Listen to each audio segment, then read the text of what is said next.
Hey guys, so this episode will be a little bit different than normal. As I've said before, I'm getting married and I'm on my honeymoon right now as you're listening to this. So I've taken the executive decision to keep the content rolling, both with pre recorded episodes like what you heard with Bennett's Phylactery, and then also cross posting some of my appearances on other channels. So this one is appearance I did on someone else's show. The first link in the description will be the direct link to their channel. You should check it out because obviously it was a lot of fun to record and they do good work. So again, thanks for bearing with me, guys, and normal content will resume soon. That's right. You guys have a good one.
Months ago.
Hello, everyone, and welcome back to another episode of the Longhouse, a show about art, culture, politics, etc., and especially today, online personalities, all with a true right Nordic perspective, as always. Hopefully, you guys enjoyed that intro. I had a bit of extra time this week to cook up something special, so hope it was worth the extra couple of minutes wait.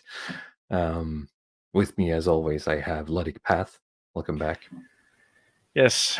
So, yeah, good evening to the Euros and good afternoon to the Americans. So it's fun to be back. I think we have a bit of an interesting mix of things to talk about today. So I'm excited. Yes, it's just a sip of the tea here.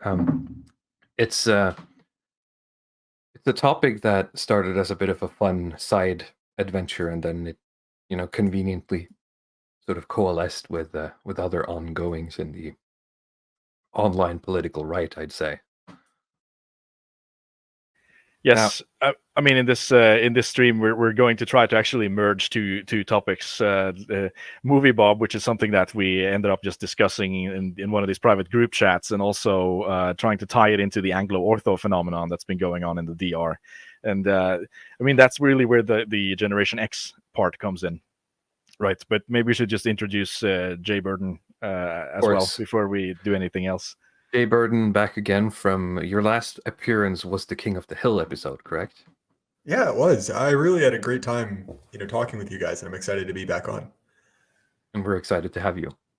Now, before we get going, I should be a good YouTuber and let you shill your stuff.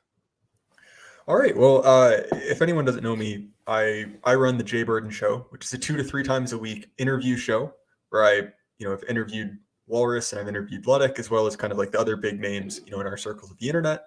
And so, if you want to come there for interviews, you can either head over to my YouTube channel, Jay Burden, my podcast, The Jay Burden Show. And then if you look up The Jay Burden Show, you can also find it as an audio-only podcast on Apple, Spotify, anywhere you listen to, audio-only content. And that's pretty much all my shills.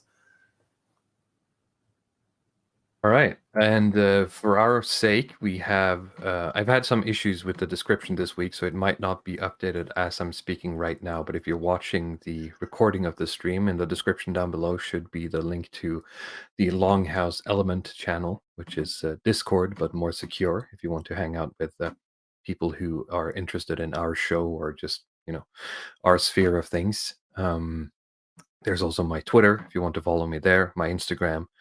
And the link to the Longhouse Clips channel, where we upload segments of our podcasts there. If you don't have the time or you don't want to listen to the entire thing, you kind of just want to pick up the highlights. Luddick Path is good at cutting up and presenting some tidbits there. Now, I want to quickly highlight falling outside the normal moral constraints. Dang it, that's hard to say. Saying for $2 American, No Nut November got Jay Burden down bad. Okay, would you care to comment, sir? Some defense here. I treat Twitter like a dumping ground for literally anything that comes into my mind. And the way that my job works is that I have roughly 3, 20-minute breaks during the day. So what happens is I open my phone, spend roughly 20 minutes, at each of these breaks shit posting, and then put my phone away. Oh no. And then completely forget about it. And what happens is I was looking at my phone just in the break room, at this video just going around, and I saw the girl in green there, and I was like, yeah, she's not like half bad looking. Put my phone away and then forgot about the tweet, only to come back to me being ratioed by my own followers, who just mercilessly mocked me. And fair enough. You know what? Fair enough. I take it back. But yeah, there's the backstory to that one. So this is the kind of stuff you guys are missing out on if you don't follow either of us on on Twitter. It's also funny because if you check my timeline, there are 2 tweets posted almost back to back, like 45 seconds apart from each other. And that's one of them. And then the other one is some real theory cell, like chin stroking, like pseudo intellectual bullshit. And so it's 50-50 that's usually on my profile. It was a very out of character tweet, but I know that you're a bit of a shit poster on Twitter. But that's why I reacted to it the way that I did. I was like, there's no, you're not getting away from this one. That's fair. Harry G-Man in chat has Jay Coomer, which I guess I deserve. All right. Luddick Path also runs his own channel with the same name here on YouTube for some great meme content. Just following for the community tab alone is worth it, I'd say. Yeah, I mean, I've been easing up a little bit on the community tab, and like people are like posting in the old community post asking me to post more stuff, but I don't know if it's the ratio or just the lack of the quality of content, but I keep just like getting less and less likes and responses on these things. So I try to maybe reformat a little bit how I do these posts. So maybe I'll just like do like by maybe like twice a week or something, and try to focus things a little bit more. So that's that. I mean, like, but yeah, No Nut November is great, specifically for these reasons, because there is, I guess there is some truth to the what do you call it, like the Frankfurt School approach, this kind of authoritarian personality, Wilhelm Reich idea that all of like the fascist energy gets bottled up if you're not jizzing. Yeah. So so I mean, because of that, if you're able to hold on for long enough, there's stuff that's going to start to happen usually in your life that you wouldn't expect, and it could be a little bit wild sometimes. I mean, I think this is like my most successful No Nut November so far, and I've gotten into a lot of situations that I wouldn't have, like chewing out boomer employees, almost getting into fights, like evicting tenants. I've even started going back to the gym actually. So, I mean, with all of these like talks that I've talked about, how there's like no point for me to be in the gym. It's like, no, I've started going to the gym again because I just feel like it. So it's Well, I mean, I no think telekinesis I also yet, got a but boost of. I very much got a boost of uh, motivation after our bodybuilding stream. So I'm back as well. yeah, it's good. I think it helps. But I mean, yeah. Oh, sorry. No, go on. I can also. I don't know how to say this. At least in my experience, right? Because obviously, coming from a conservative religious background, that's not something that you should be doing anyway. But nonetheless, right? Like, it happens. And so I will say that, like, yeah, life finds a way. And at least for me, because this is probably, I'm on track to beat my last year's record. We're getting right around to that part of the month, or right of that part of November. And I don't know how to say this, but I just feel like incredibly alpha. Like I keep finding and it's not even in like a stupid way. I just find myself much more confrontational, and I kind of enjoy it. Like I guess this is the point that everyone gets to, where it's like if you break through the wall, you're on the other side, and you're like, wait a minute, maybe I should just do this. We'll see how it actually goes, but nonetheless, there's obviously the complete like esoteric like fit bullshit about like becoming telekinetic and all that. But oh yeah, there is definitely like I can tell the difference. If I was to explain it now in terms of like more it's a scientific language, I think it has to do with like testosterone and dopamine and the increase of testosterone and dopamine, and it just gives you a different sort of internal intuition in terms of the amount of work that needs to be done for something and how much work you're willing to do.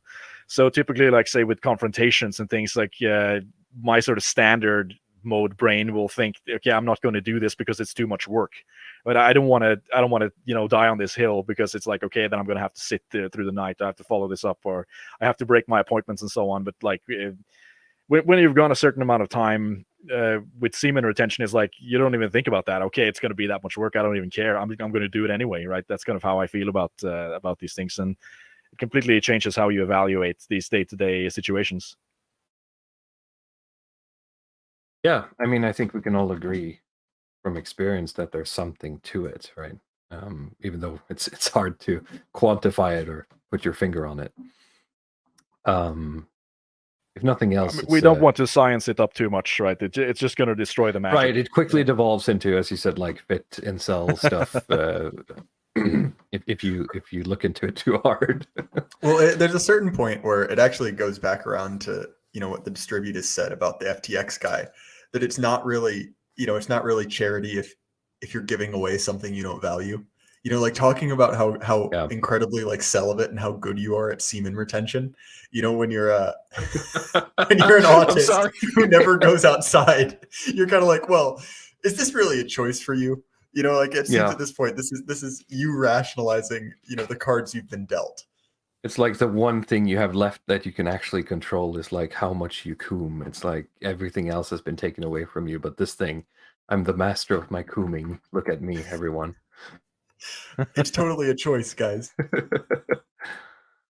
Okay. Right, but so yeah, just I'm looking at our agenda here, and point number 1 is dissident right Gen X babble. Yes. Do you have any lead off on this? Yeah, I'm just going to go into a little bit of a rant here.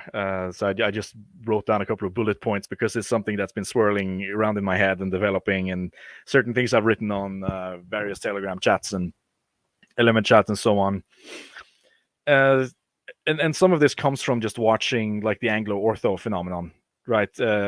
Everything from the videos to the reactions to the academic agent under the microscope video, where he has the concept of boomer truth, right, that he brings up. It's like, okay, now we're going to go back to defending the boomer truth values. But I felt like the boomer truth angle is pretty good, but it's not 100% apt in terms of like what's being presented, I feel, by Anglo-Ortho. So I wanted to create a sort of neologism here that I call like the Gen Xer truth. That is, I think, is a little bit closer to what Anglo-Ortho is bringing in. So, I mean, if you think about boomer truth as sort of that's like the post-World War anti-fascist agenda. Everybody is equal, everybody should have freedom. Everything should just mix into everything else. Like I saw one of these Alan Watts quotes earlier this week from one of these channels I follow on Facebook where he says something like, well, Jesus found out that everybody's God in disguise and he was crucified for it. And like, it's like this kind of like almost pseudo-pagan ideas that everybody is divine in some sense and we're all the same and everybody should get along and so on. Okay, that's well and good. That's after World War II, after basically the mid-century Germans are defeated. But the Gen Xer truth regime comes in, I think, at the end of history, basically after the Soviets have been defeated. The second world is gone. Now there's only the first world and the third world. And now we sort of realize that, okay, it's like everybody's not the same. There is such a thing as different cultures. There are different peoples and different ways of seeing things. And so we're a little bit more granular in our understandings. It's not just like everything is just one big fuck where everybody's just going to party and do drugs. There are actually authentic cultures. But like, and here's the big but here. What do you do with that? What do you do when you're supposed to have this one world order and you have all these different cultures that are supposed to interact with each other, and how can you approach it? What's kind of weird though is that the Marxists had this pretty much going from day one, right? I mean, they've been hammering on about against or towards cultural relativism for quite a while. Oh yeah, but there's cultural relativism, but there's something different to the Gen Xer truth. So let me just try to just get a little bit closer to what I'm thinking about here. I would summarize the Gen Xer truth as basically the idea that you can have authenticity, which is something that is very particular for Generation X. You have, of course, everybody talks about how the Gen Xers are very cynical and they're atheistic, they don't believe in anything, they're nihilist. But there's also like a flip side to that, where you have the kind of Gen Xers that have this extreme kind of grasping thirst for authenticity, and you see it in a lot of, in my opinion, some of the best dissident right content creators. Some like Morgoth, for instance, Millennial Vos. I think Distributist is on that spectrum. Even though he looks at himself as like an older millennial, I see him more as a Gen Xer. Even someone in that sense. I mean, even someone like Academic Agent, but you have to probably follow his like second channel for but everything he does there is very much. Oh yeah, but I think he's a little bit more of the nihilist brand of the Gen Xer. But like you have this sort of the other brand of the kind of always seeking the kind of authentic experience and trying to respect authenticity before anything else. Like say like the people who would chain themselves to a tree, for instance, to stop woods from being cut down. For like some company comes in to try to cut down the Amazon, they chain themselves to the tree. They'll take the boat out to try to stop the whales from being killed, with Greenpeace and everything. And they try to stand up for these indigenous tribes and so on. Like it's that kind of Gen X energy, where whoops, did we lose Jay? Whoops, I think we lost him for a moment. Oh, okay, he can jump in later, right? But the idea then is like you can have that kind of authenticity, this sort of respect for everybody's pure cultural tribal self-expression, and you can also have order in a sense. Like you can have an order society where institutions work, the trains run on time, and there's no contradiction here. Like you can have your cake and eat it too. And how do you get that? Because typically you can have one thing where every person maintains their cultural integrity, every tribe maintains their cultural integrity, but that is in a sense chaotic politically, because it's a constant sort of conflict between these worldviews. But so to attain order, you have to kind of flatten a lot of these cultures. They have to be slightly neutered to fit in with the grander narrative. Like, I mean, let's say like 1950s America was a more sort of ordered society in the sense that the culture was a lot more flat. right? But it was ordered, it was functional. But that's where sort of a lot of the boomers come in to sort of complain that this was a fake society. It was a sort of a plastic world in a sense that needed more authenticity. And that's when they would bring in the free love and the LSD and all that kind of stuff, and then that had to be reeled in later in order to assure order, sort of right?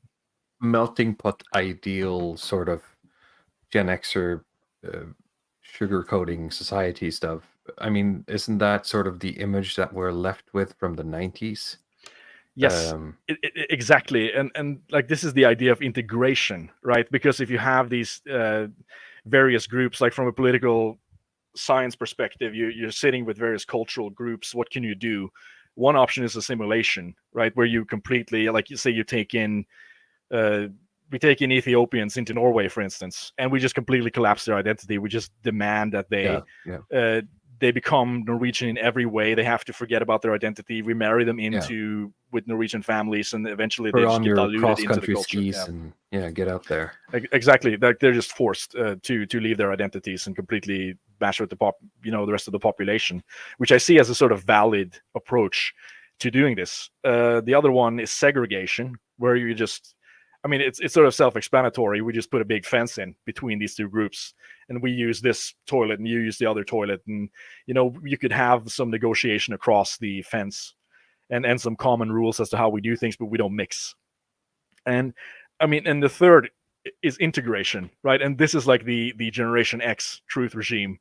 The idea that you can somehow integrate these various cultures into each other and get something that's more than the sum of its parts. In a sense, you get both more authenticity and more order in the same vein. And this is going to lead us into some kind of promised land in terms of that's like the 90s progressive vision. Yeah.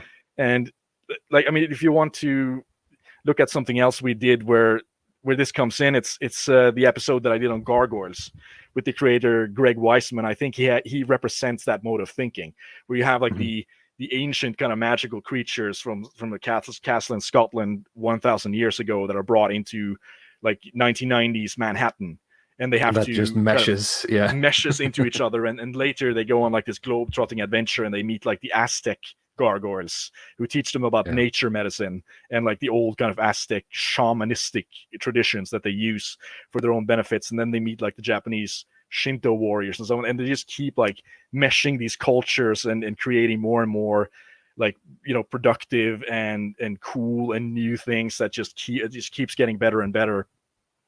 And then like, I feel like this is the viewpoint that Anglo-Ortho is bringing forth here when he's talking about how like we don't have a political problem, we have a cultural problem, and we need to engage in a sort of fruitful dialogue between black and white, in a sense. Like this is the Gen Xer truth, in a sense, like my view of like this 90s delusion.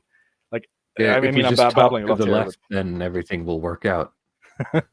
Well, yeah, these groups will integrate somehow. Like you will get it's not a zero-sum game. We keep just integrating and creating better and better things. But of course, we live in 2022, and for those of you who've been paying attention, like there's a reason that if you walk into an airport, you have to go through customs and stand right there with your legs spread to be scanned by an X-ray machine and have some Lizzo woman look at your shriveled pee-pee, right? This is because multiculturalism doesn't work. Yeah. Right? This is like the post 9/11 world. This is multiculturalism. Yes. This is the post grooming gang terrorist attack, satellite city no-go zone, race riot world that we've lived in the last like 20 years. It is not integration working; it's integration subtracting on just every level, right? So what's weird is that like half the people who we'd consider our enemies, want to pretend that we're still living in that in the 90s. And the other half wants to go harder. If you look at how the Democrats are constantly infighting in the US, right? Half the population there wants to like pretend that we're still in hunky-dory, just, shake hands and we'll get over it. While the second part just wants to kill white people pretty much. Yep. We just go harder on the pause. So if I can interject something, I have a kind of firsthand experience because my parents are core Gen Xers. They were born in 75. And my grandparents are core boomers. They were all born in 1950. And to me, at least, the prism through which I look at, Gen X and the boomers is they're a linked generation. And obviously many of them because that's who their parents were. And in many ways, Gen X recognized the hypocrisy of the baby boomers, basically saying like, wait a minute, like you guys wanted revolution and all you did was settle into the suburbs. They recognized kind of like the inherent contradiction to the boomer truth regime. But instead of looking at that in the way that, even though that you and I, you and us, or even though we all, span a generation gap, we also recognize the contradiction. But Yeah. we say, oh, there's a contradiction. Therefore, the presupposition is wrong. Gen X essentially saw the contradiction and say, oh, well, you guys just weren't authentic about it. Like you had these values, but you never really lived up to them. They accused the boomers of selling out pretty much, right? Exactly. And so you see all these kind of like 1960s echoes. So the music scene is an easy example. There was, they redid Woodstock. There was street violence. All of these things that were associated with the 1960s are also very much associated with Gen X. And the other thing I think a lot of people forget is that the origin of the term political correctness, this kind of like college campus culture, like the genesis of that is in the 90s. And so in many ways, it was kind of a, 1960s part two, kind of an echo of that.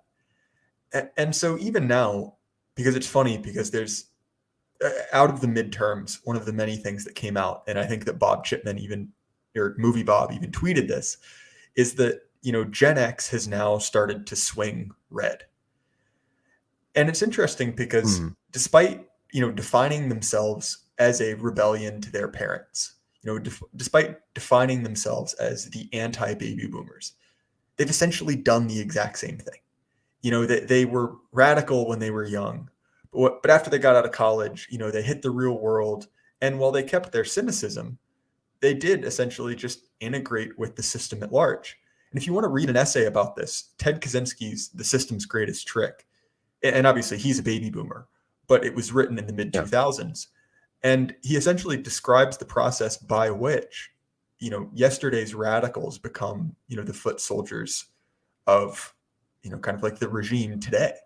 And so actually, I've been listening to Jonathan Bowden talks lately, just having them on in the background while I'm doing other stuff. And there was one I listened to the other day, which was about feminism, and that seems to sort of follow the same pattern when he talked about how a lot of these like radical feminists later in life sort of turned around or recognized maybe a bit maybe sort of gritted teeth that whatever they were doing in their youth actually didn't really work, and now we've sort of like ruined a generation of women. Sorry, I just had a brainwave. Continue, Britton. No, and so it's actually something that I've discussed because my dad is pretty young. He's 46, so we're pretty close, and I'm close with my grandparents as well. And I finally did have this conversation with him, where I broke it down because to a certain extent, not only is he core Gen X in his age, he's also core Gen X in kind of his outlook. He's so incredibly, like cynical and so incredibly checked out that basically he is just transformed himself. And look, like I love my dad, like I'm good friends with him, but nonetheless, he's a globe shitter. He retired young and essentially just, travels around to different, like cheap countries to spend time there because it's something different. And I literally had this conversation with him where I'm like, look, man, like you were involved in the music scene. Like my dad was, a Pearl Jam groupie. My dad went to, all these shows. And I was like you had the spirit of rebellion, like, but it's the same one my grandparents did, the same thing his parents did. They were, involved in 60s counterculture. And it's funny because like he could both recognize it and his conclusion at the end was, well, that's just how it is. Like everyone grows up ideological. And obviously, like my point in this is I'm not trying to like red pill my parents, get them on side, but it's like he both recognized the hypocrisy in it and had no conclusion, which I just thought was interesting. And again, like I have a good relationship with my dad. I'm not trying to throw him under the bus. Well, But I think it's sort that of kind of what you were inherent getting at the contradiction. start here, when you said that instead of looking at the presupposition of the boomers, they sort of accepted whatever they were selling, right? Yeah, exactly. It was like it was both. It was all rebellion, but it was rebellion in a regime It was within approved the way. framework. Yeah. Exactly. Yeah, it was all anger, but no sense of actually, like upsetting the apple cart, so to speak. And then you see this, and I mean, like my dad is a successful guy that, despite all of this, he, fully integrated into the system at large. And I even had this conversation because I think a lot of right-wing Zoomers find ourselves in the position of like a very odd position of being significantly to the right of our parents, which is not a position that a lot of people are prepared for culturally. Because there's kind of, and I'm sure you guys know, like there's this cultural narrative that, oh, it's the kids. They're always the crazy left-wing radicals. Yeah. Not to say that like my dad is like a, like a hardcore Democrat or anything, but it is this odd feeling where it's not a normal, I guess, and I don't mean to say normal in like a moral sense, but like a normal in like a cultural sense way to interact. But nonetheless, it's like basically my dad has become the very critique he had of the baby boomers. Like exactly. Where it's like you had all these allegedly radical views and you just became part of the system and kind of sold out. And it's fine if you sold out and you were kind of at peace with it. But if you sell out, to quote my favorite, Real Big Fish song, if you sell out, the record company, takes all your money. But then you're on the other side saying, well, I'm still a rebel. There's a part of me that just looks at it and it's like, well, okay, man, like this is self-delusion. What are you rebelling against? Yeah. Exactly. And to use both an analogy that's really common in our spheres and also kind of a Gen X touchstone, like you're the guy who took the blue pill, you're the guy eating steak. And it's so funny to me that, for a generation that defines itself by the Matrix, they have largely kind of missed the core critique of that film. No, it's a really good point, actually. It's beautifully put. And but of course, this would be like the life cycle of, say, the average kind of Gen Xer who resigns into the system. But something that I wanted to touch on was say the people in our spheres that kind of have this Gen X essence to them, right? And now we're talking about people who are actually trying to actively be in revolt against the system, who were not, resigned themselves, but say just like the boomers in our spheres are, in a sense, in my opinion, kind of held back by a certain truth, right? And that how I try to outline a little bit about the authenticity part and the integration that I think that makes them a little bit different from the boomers. Another thing that makes the Gen Xers difference is the idea of the cultural supremacy, right? And this is a term that Anglo Ortho uses in one of his videos as well, that he's a cultural supremacist. And I see this with like a lot of these people where they are almost not even interested in like the goings on of regular politics. They're kind of completely detached from it and just want to focus on culture in a sense and think that like this entire thing is going to be won or lost by good or bad culture. Is that something you recognize? I mean, I want to add here just quickly that I wouldn't. Maybe it's weird coming from a millennial on the other side, but for the Gen Xers who basically grew up in a system that had just started sort of firing on all cylinders when it comes to sort of producing consumerism and consumerist type media and products and culture, basically, that they see everything through that lens. I mean, kind of makes sense, right? Because that's the world they've been living in. It absolutely does, and you can't get away from that. But this is something that I'm just starting to notice more and more, I guess, as they're aging, because this is where we get to the kind of intersection between Anglo Ortho and Moviebob, right?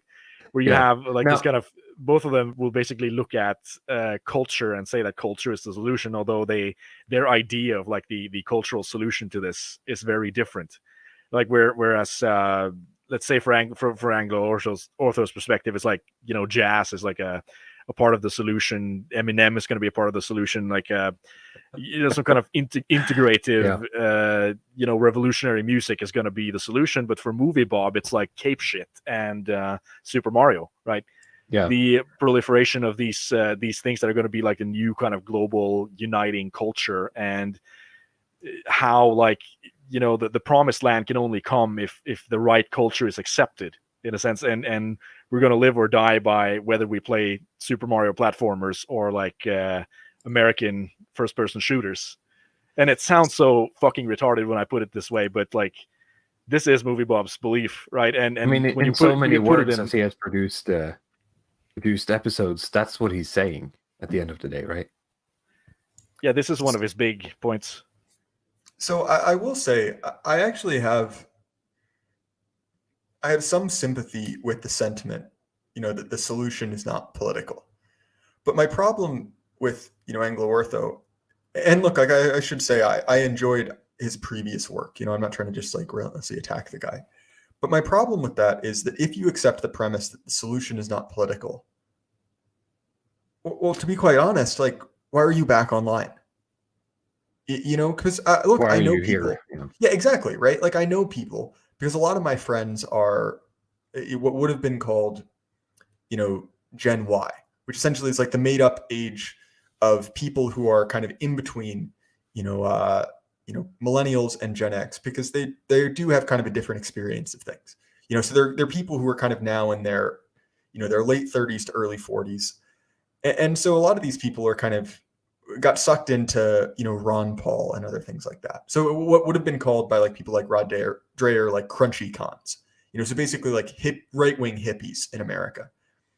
And so like I have a lot of like sympathy for these people. And many of them have basically told me like, look, like, man, like politics is pointless. And fair enough, you know, like I'm sympathetic to that. But what they do is congruous with that. Essentially, these are guys that, you know, okay, they work a corporate job because they have to pay for their kids not to go to public schools, but they, you know, they own land, you know, they have farms. And so to me, if your conclusion is, you know, politics doesn't matter, which is a position that I can kind of respect, like, disengage, you know, just like get out of it. And to me, like, that's maybe not something I agree with, but at least it's kind of consistent and that's something I can respect.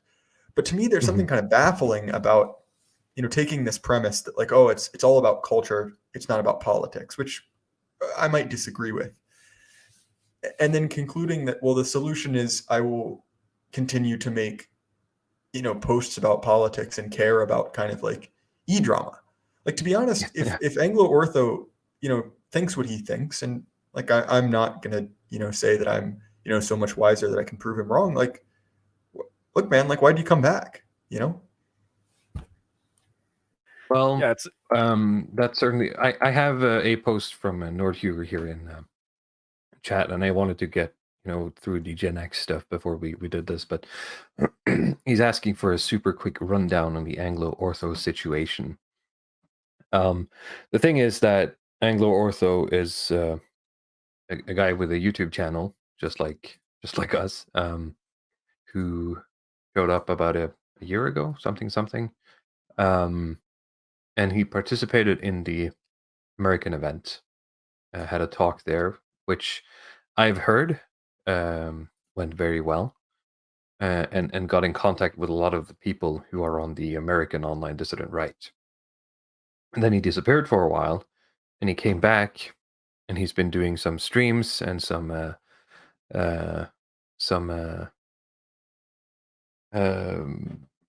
yes, not debates. He's just pretty much been streaming and doing some videos on his own channel, but it's of a radically different material. And I'll be honest, like you said, you don't want to, you know, fight with him. I don't want to fight either. But you have to, like, if Anglo-Ortho is listening to this, you have to make sense for more than 5 minutes at a time. You're saying things in one sentence, and in the next sentence you're contradicting yourself or saying something completely different. And I don't know if it's you're trying to marry something that's not marryable or what you're doing, but like I don't understand what you're saying. Maybe I'm stupid, but I'm feeling if for me it's like either this guy is about to paradigm shift the entire political theory, or I'm stupid, or he's stupid. And I feel like if I don't understand what he's saying, then what's the point? And it doesn't seem that anyone else is understanding what he's saying. So, Well, and I think that what the kind of core thing, that the reason this is notable is someone who is, fairly prominent, not like one of the, the big like top tier names, but someone that kind of like was well known, disappears for, plus or minus a year. And his last appearance, to my mind, is a stream he did with the Distributist and a few other people, might have been Philos, I can't remember who else, on what it was like being a liberal in the 2000s. And to me, I thought it was particularly insightful because I was, a child, I was growing up during this time. And so him describing the change in tone he felt during the Obama years, where kind of libs shifted from being people that he saw as being genuinely concerned to kind of this emergence of this, kind of like vindictive streak. It was a good stream. Like I really enjoyed it. And so it's almost like, someone leaves, or someone, at one point, the last point of contact you have, you're like, okay, like I agree with that. Like maybe you're a little bit to the left of me, but like we're kind of on the same page. Disappears for, the best part of a year, and then comes back and, has essentially become kind of like an IDW type centrist. And so my point is not that, like, obviously, like, you were allowed, I'm not going to stop you from being an IDW type centrist, but it's a notable change. And it's especially odd to essentially, like, if you're, plotting this out as a graph, all of a sudden, you're missing data for a ton of months, and the lines move to a radically different direction. It's on one hand, it's just, and then you show up and expect to be treated the same way, pretty much, right? Or to be able to attack everyone else who's been, who's got clear data points for the past year. Right. And I think the other thing is that I'm not like overly adverse to criticism. Like I think that there are definite points of criticism to our movement and to the right wing in general. But there's another point where it's like, look, if you've been gone for, 6 to 8 months or whatever, and you come back and we're essentially rehashing points that were kind of decided, by this corner of the internet effectively years ago, like this is essentially like where it's like a rerun of, 2018 talking points. You kind of look around and you're like, well, wait a minute. Like, well, if this is really what you think, like, one, how did you end up here? But like, two, what's the point of sticking around? Like if you like, why are you here to tell us that the moon landing definitely happened? Like, what are you trying to accomplish? And I think it's especially frustrating because there were many, I guess, initial premises that I was willing to hear him out on. And look, like I realize this might be scheduled for later in the chat, but one of the things he brings up is something I actually quite agree with, that you need to, in rejecting the left, you can't either reject everything, completely like out of hand, or, and this is why it's especially frustrating because it's not particularly coherent, he makes another point, which is that you can't enter into the left's framing. And so he specifically talks about the framing of the war between the sexes. The idea that like, oh, well, if women hate men, well, if we just hate women more, we'll win. Like, obviously that's stupid. And that's something that you see, I agree, echoed. But so that's my point. Like, who on the dissident right beside like some weird guy is saying that? Exactly. It's like, these are points that are not incorrect, but not only are they not novel, but they're not particularly in dispute. And so essentially what it came out as, and this is a series of videos of which I've watched a little more than half of, I've watched the first and the last thing he did, the thing on the moon landing, and then the thing on, race, which I think is the thing that we'll find the most objectionable. It's a lot of kind of like premises anyone would agree with, and then conclusions which are basically like basic bitch liberal conclusions. And so it comes to a point where it's like, well, what's the point of this? Like, why are you here? If you really think this, like, there is a vast network of people who agree with you. Like, if you're just a lib who the left left them, like my brother in Christ, there's tons of channels for you. Yeah, exactly. Like James Lindsay's right there. He will welcome you with open arms, and like at a certain point, it's like, if you can't take the heat, get out of the kitchen, No, I completely agree with your statements there. And I mean, I did actually watch all of his videos and I jotted down some points in terms of like certain things I wanted to respond to. It will be nothing like what the academic agent did, but like this super detailed thing. I mean, you mentioned it previously, Jay. I mean, he did cuck us a little bit. I mean, I planned to talk about this in advance, but he, like, the moon landing thing, he covered it extremely thoroughly, right? And Who did?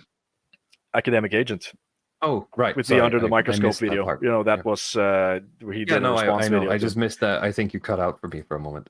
Oh, I'm sorry. So, but I mean, let's see. I mean, the reason for me why I took interest in this, and like you're saying, it's sort of it's like this feeling of someone who's come in the wrong door at a conference or something. Like, you weren't supposed to be here. You're supposed to be on the other floor, right? But that's like, that in itself is not the weird part for me. Like, the reason I think this is significant is because of Dave, the distributist, who has, like, multiple times recommended Anglo Ortho, and he put it out on his, like, distributist public Telegram. He wrote comments on his videos that were positive, and he said that, like, we need to have these discussions. And so I didn't want to do this because I think that Anglo Ortho is particularly interesting, but really more as like a proxy of, like, these are things that Dave, the distributist, want to talk about. That I sort of see him as, like, this kind of premier heavyweight in our spheres. So, like, that's why I thought it was interesting. And I did jot down a list here. See, the moon landing episode has been thoroughly covered already, and I thought that was the best thing Anglo Ortho made. We have a lot of points of agreement there, right? I sort of agree that, you know, people on the right with the right wing tend to go down this kind of almost Gnostic rabbit hole where you just, like, doubt everything and you think everything is fake. And like, you can't deal logically with reality at that point. That is something that we have talked about indirectly multiple times on this show, right? It's not about being the most right-wing guy in the room. It's about finding sustainable right-wing, you know, modes of thinking. And let's take the moon landing stuff specifically, because, as you said, once you start doubting one thing, you doubt everything. But the correct response, in my view, to, like, did we go to the moon, isn't no, it's why should I care? Why should that be a part of my worldview? Like, it doesn't matter to me, in my right-wing mode of thinking, whether we went or not, right? And we have to pick our fights, right? I mean, what's you know, what hills are worth dying on for the particular things we want to accomplish politically, and not just, which is why I think, and I feel that a lot of people are on the same page as me, not necessarily literally, but in that same ballpark, right? So when he shows up and starts lecturing us about, we totally went to the moon, guys, again, as you said, it's like he entered the wrong room.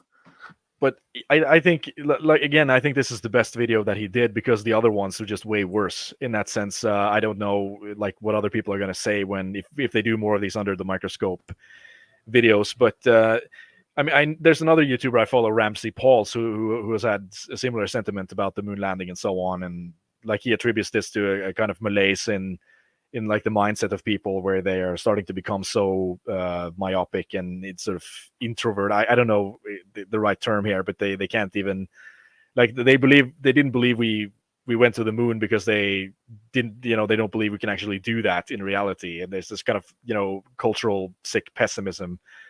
But of course, I don't want to go down that tangent. This is the least, you know, controversial video, I think. But, like, the second episode he did in these right-wing critiques is the "You Don't Want a Based King" video, where he goes after two ideas. He says that, you know, I mean, you know, the like, the government that we have is actually good. You know, it's actually a sort of a hunky-dory solution to have a constitutional republic. And like, the problem is cultural, so you shouldn't focus on political solutions. There we go back to the kind of Gen X thing. And then he talks about, like, how, you know, it's actually bad to have a king, because then you wouldn't have property rights and you wouldn't be able to practice religion the way that you wanted. So it's actually a good thing to have cultural pluralism and so on. Well, and that's the thing that I want to bring up is that many of these things are, you know, very root level liberal presuppositions, you know, and specifically about, you know, feminism is one, you know, democracy is another. You know, believe the sources is another. And like, fair enough, like, this is I hate to use this word, but, like, this is a diverse coalition. And so I'm kind of willing to say, like, all right, like, one or two of these and you can still be, you know, part of our group. But there comes to be a certain point where it's like, well, if you disagree with everything about this group, you're not a part of the group. Yeah, Just like, by virtue of the fact can't of like just just change basic the core classification. tenets. Exactly. It's like being like, yeah, so I'm a Christian, but I don't believe in God. I actually, I worship Ahura Mazda. And oh yeah, no, the whole marriage thing. Yeah, I'm polyamorous. And yeah, I really just like, but I'm a pretty committed Christian. You come to the point where it's like we can talk about the specific claims you're making. That's a separate discussion, which I'm happy to get into. But if you meet none of the criteria for that group, you're not part of the group. Just as like a very basic, like it's almost so stupid you don't have to say it, but yes. But of Yeah. course, I thought about this as well. Like, if you're going to be dissident right, there are two qualifications. First, you need to be dissident, and secondly, you need to be on the right. Exactly.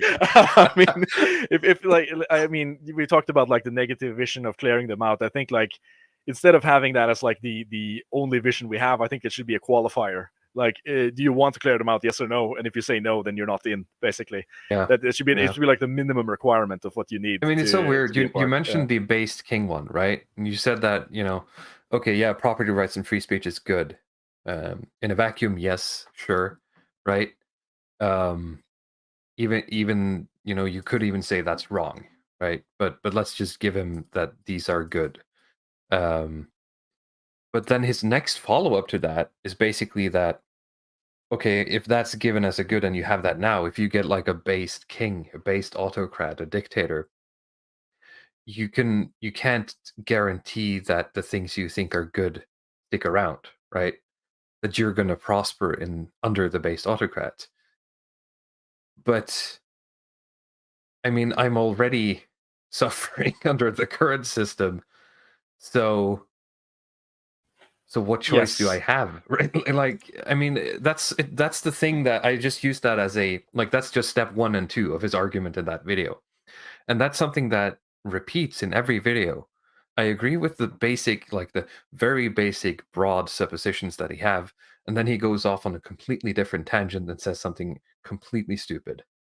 And I'm sitting there wondering, why am I even listening to this guy? Why is everyone so up in arms about him? And I understand why, really, because Virginius de Flandria says, why can't we debate left-wingers instead? No, because it's important to patrol our own perimeter.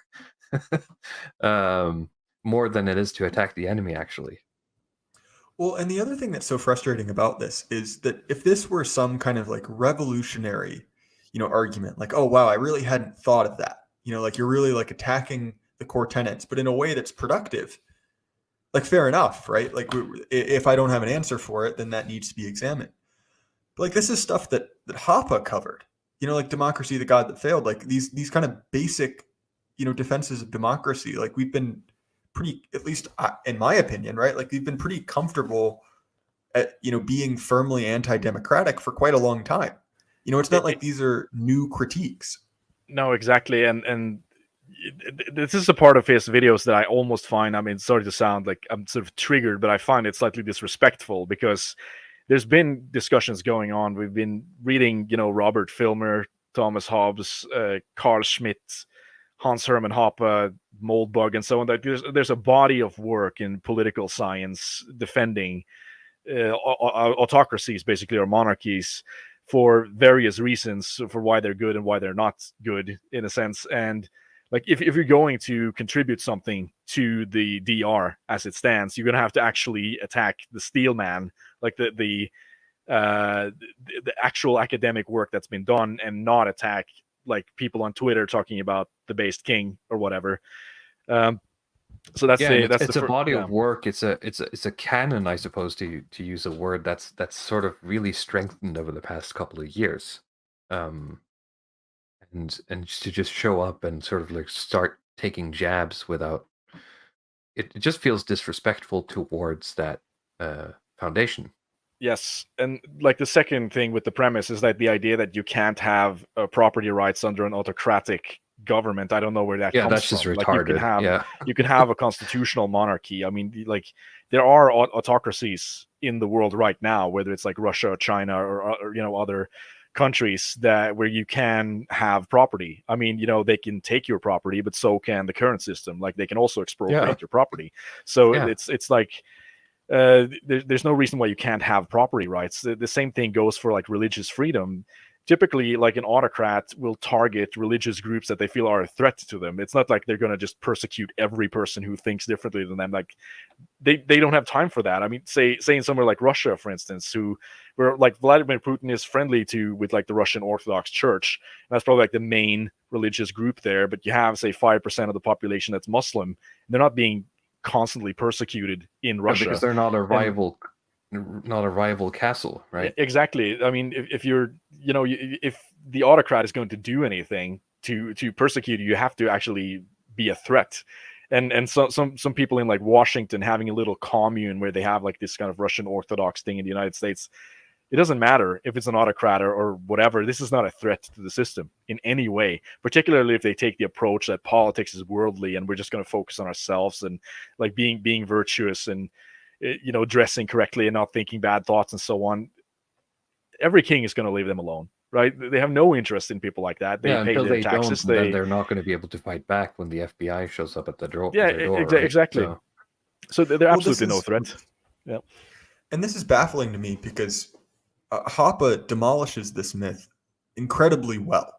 He basically puts forth, and look, I'm no ANCAP, but there's a lot of good in Hoppe. And he basically puts forth this point where his primary, I guess, variable he wants to maximize is property rights. So he's an ANCAP. He gets off on that. Mm-hmm. And so what he describes is basically like, look, like what is monarchy except for a system in which one person has ownership over the state? So they have a vested interest in essentially ensuring that their company turns out well because they're going to pass it on to their children. And because it is all kind of owned by one person, it actually limits the amount of overreach the government can have. Because whereas now, our governments essentially have limitless funds. They can employ thousands of bureaucrats, thousands of guys with guns to ruin your life.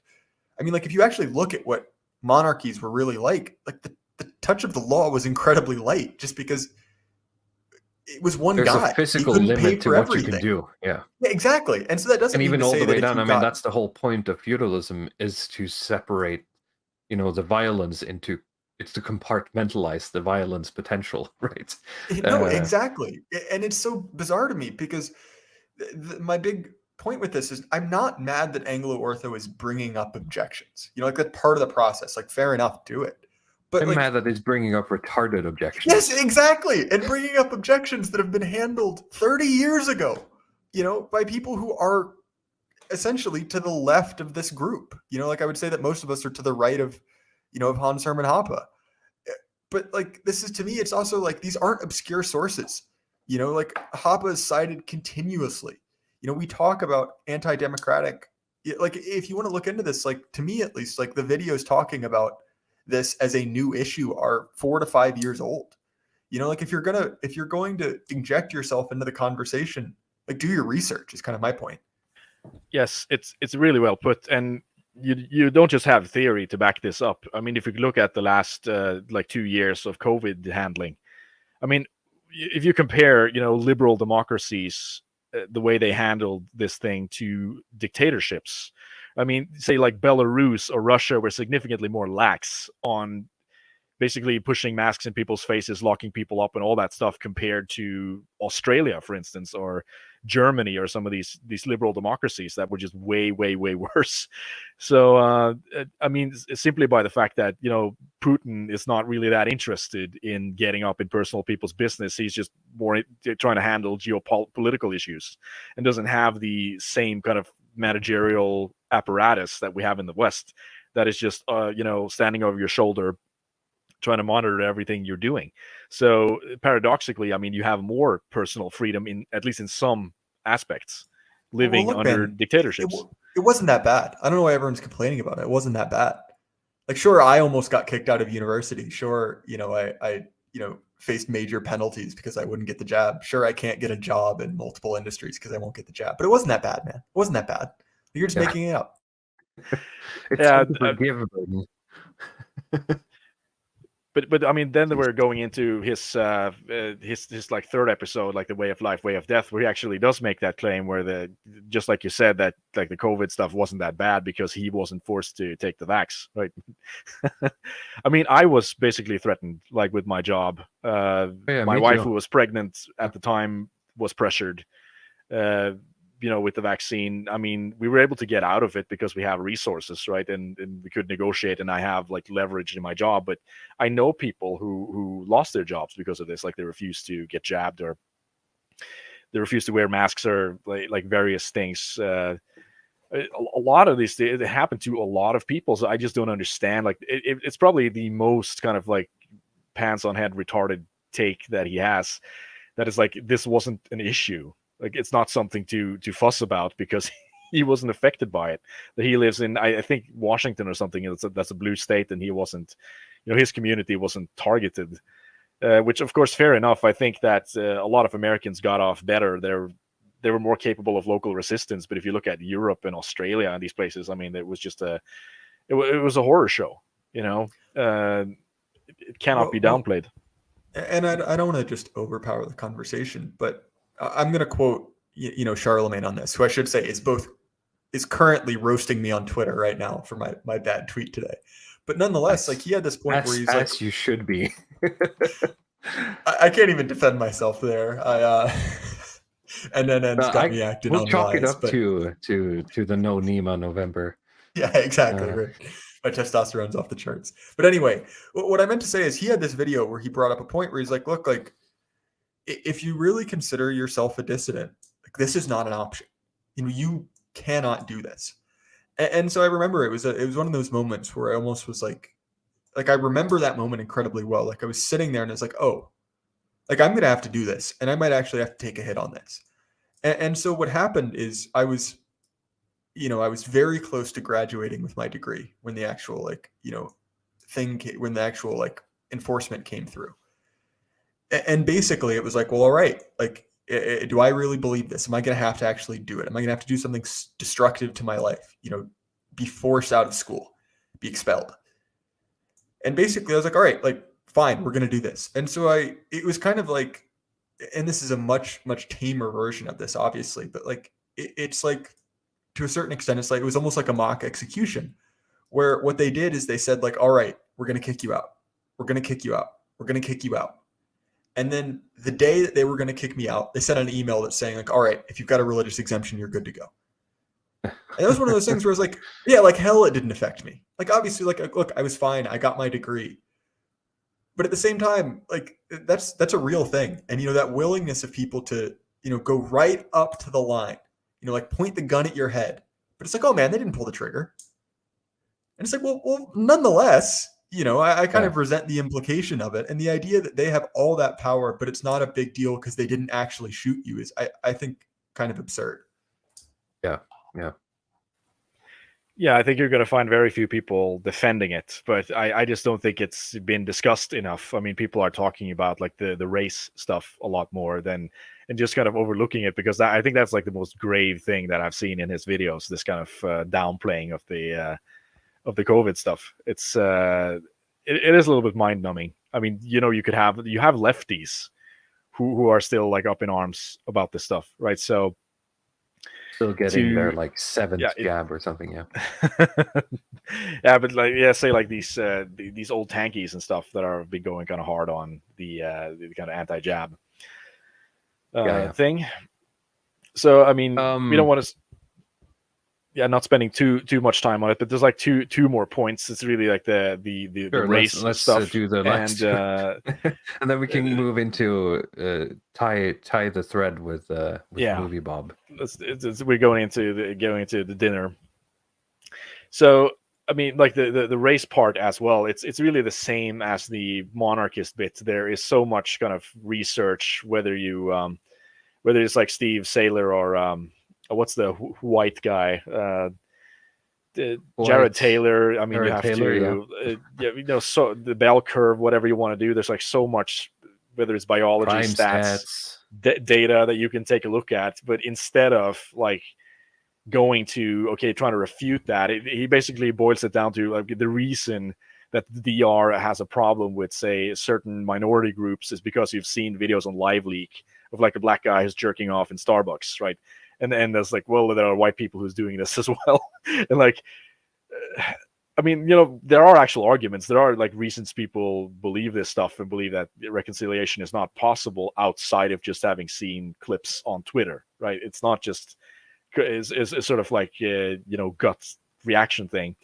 There are real things that need to be tackled here. That's just kind of completely circumvented. And I mean, the problem that's sort of not just the idea that he is not willing to actually engage with the steel man, like the real literature, but he always sort of falls back to this kind of religious perspective of the free, like this kind of metaphysical free will.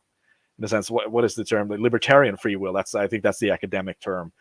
The idea that you have everybody just has absolute free will all the time, and then so everything has to then be brought into this very individualistic perspective that it's always coming down to individual choices.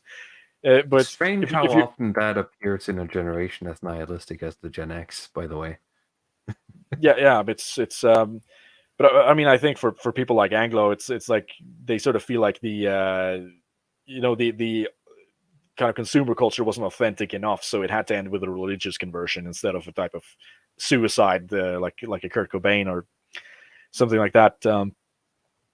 But let's see, where was I? Yeah, with the free will point, is that the problem is that there's been so much work done in terms of like sociology, political science, biology, that needs to be used to kind of understand political phenomena at a large scale, because no matter how like what you talk about free will, a group of 10 people is different than one person. A group of 1,000 people is different than a group of 10, and a group of 1,000,000 people is different than 1,000 people. There are certain laws and things that you have to consider when you're dealing with like very large scales of people in terms of how to organize, how to communicate, like this is what the elite theory is about, like how to basically get power in very large systems. This is where like the Pareto principle comes in.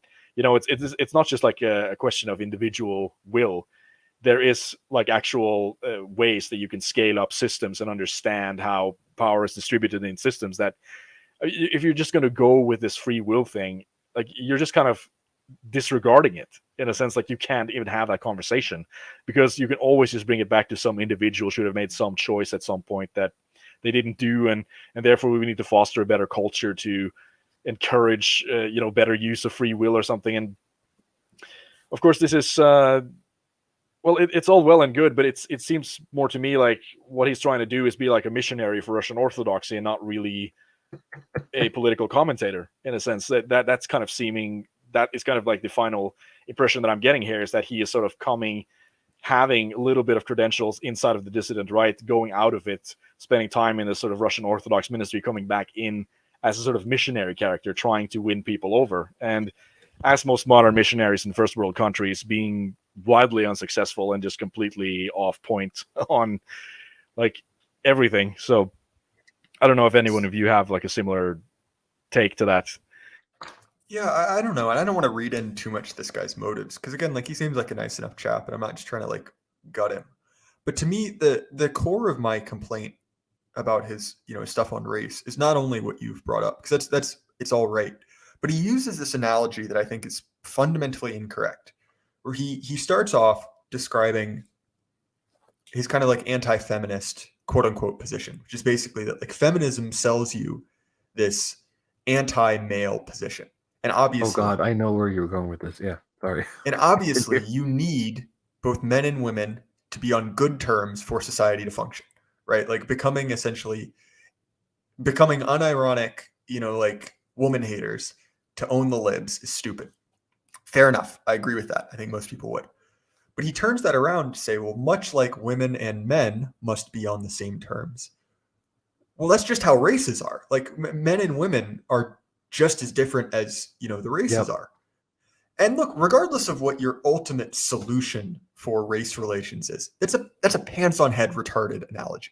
Because to be honest, like, and it happens within like 3 sentences too. Yes, I don't know how he does it. And I was sitting there and I actually scrubbed back through it. And I was like, wait a minute, he didn't go there.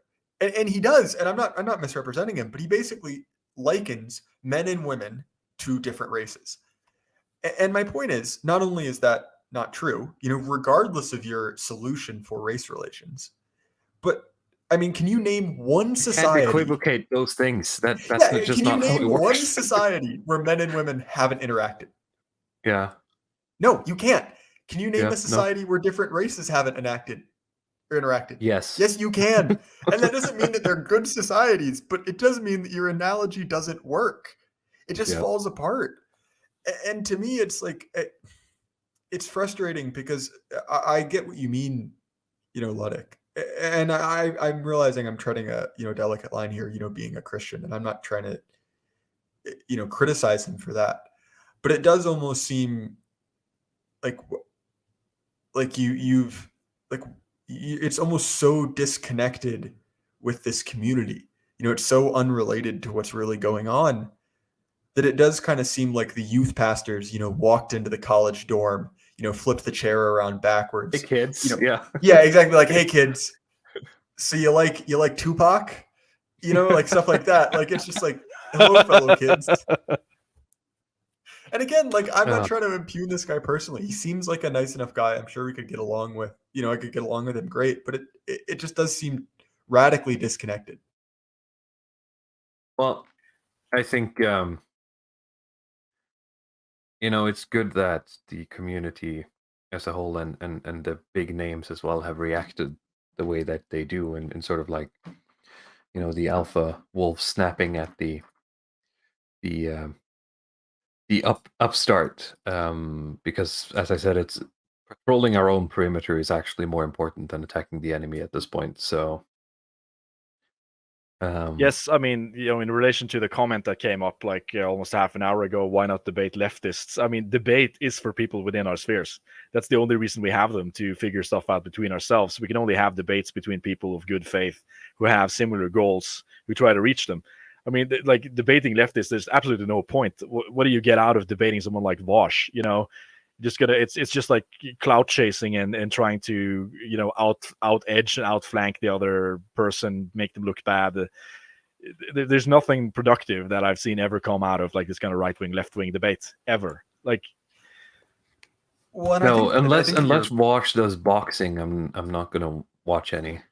The real left wing boxer we want to see is Hassan. Come on, I want to see that. Yeah, Hassan. that's true. Like, my biggest wish in life is the Candyman versus Hassan. That is, because if he does it, it means that Sam Hyde has literally memed a boxing fight into existence, and just as an art form, that would be amazing. No, I completely agree with you. But I think that part of the other reason I'm interested in this is if Anglo Ortho went full lefty. Like, who was that guy who got de-radicalized from the alt-right a couple years ago? What was his name? I can't remember. He featured in like the NYT and a few other things. But he was, I think part I remember of it like vaguely. Yeah.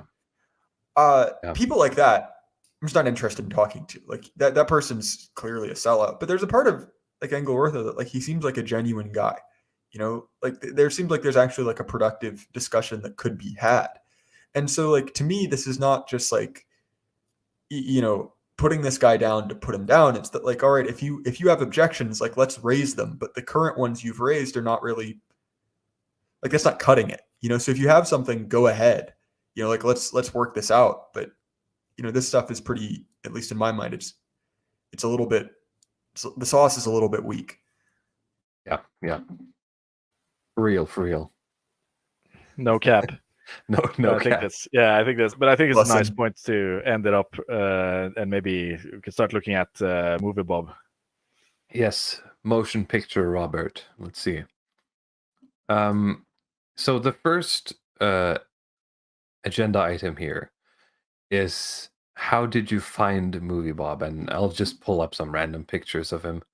And maybe you can do like, I mean, you seem to have the most knowledge. If you can do like a short introduction about who this person is, if there's anyone fortunate enough in the audience to not have encountered Moviebob before. So, Moviebob, like, his real name is Bob Chipman. I think he was born in 19 1981. Yeah, so he's 41 years old now. He is a professional movie critic, professional game reviewer.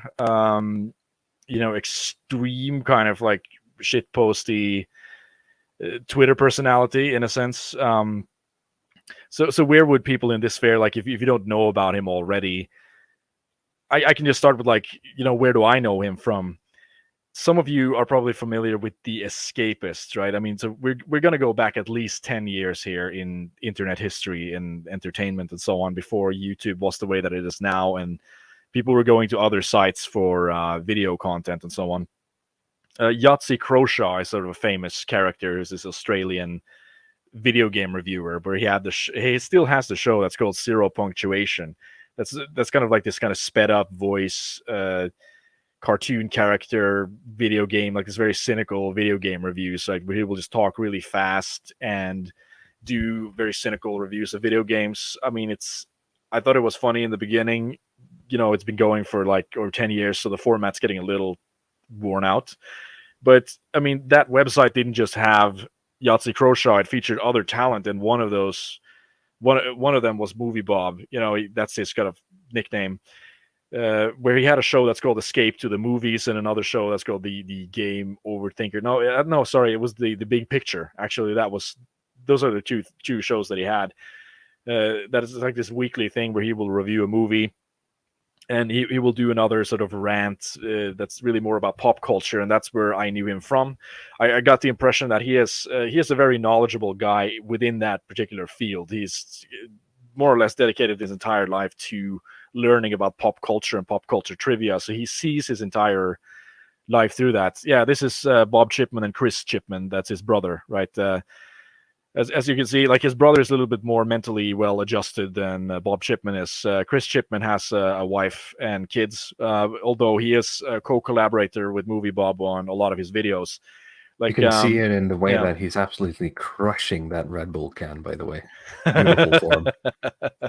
See, there's something else dark in white this. knuckling the bear claw, yeah. Yeah, is that you see from his brother that, like, all right, maybe with a few less pounds and some time in the gym, there's a masculine frame in those genetics. Yeah. Obviously, Moviebob has the full-on, Bugman physiognomy, but there's some type of masculinity buried deep under that fat. Yeah, 1,000 years ago, these two would be, the feared brother raiders or something, right? Yeah, unironic North FC. Yeah. North FC.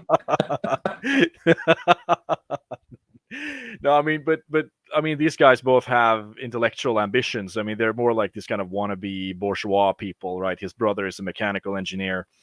They run a podcast together as well. I don't remember the name in particular, but where Chris Chipman runs the podcast and Bob will be a guest on occasion, and he manages to be just a little bit less insane on these podcasts than he usually is. On the Game Overthinker show that Bob runs on YouTube, where he basically does this kind of episodic, episodic commentary interspersed with like bad green screen action scenes and so on. I mean, he uses the help of his brother and some other people that he met working at Blockbuster to make these videos.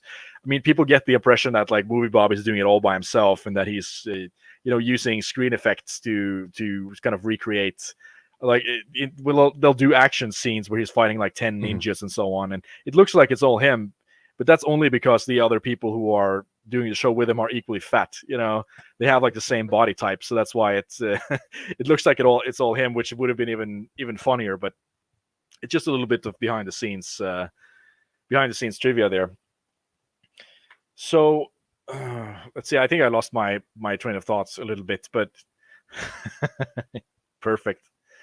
Well, I mean, this guy is a bit of an interesting case study, because he is just, in a sense, like in so many ways, he's completely grotesque. He's just the perfect Bugman, in a sense. He's the perfect abomination. Like, if you've watched the Morgoth series of the archetypes of the left, I think he's a perfect embodiment of the abomination leftist archetype. He's the perfect Bugman archetype.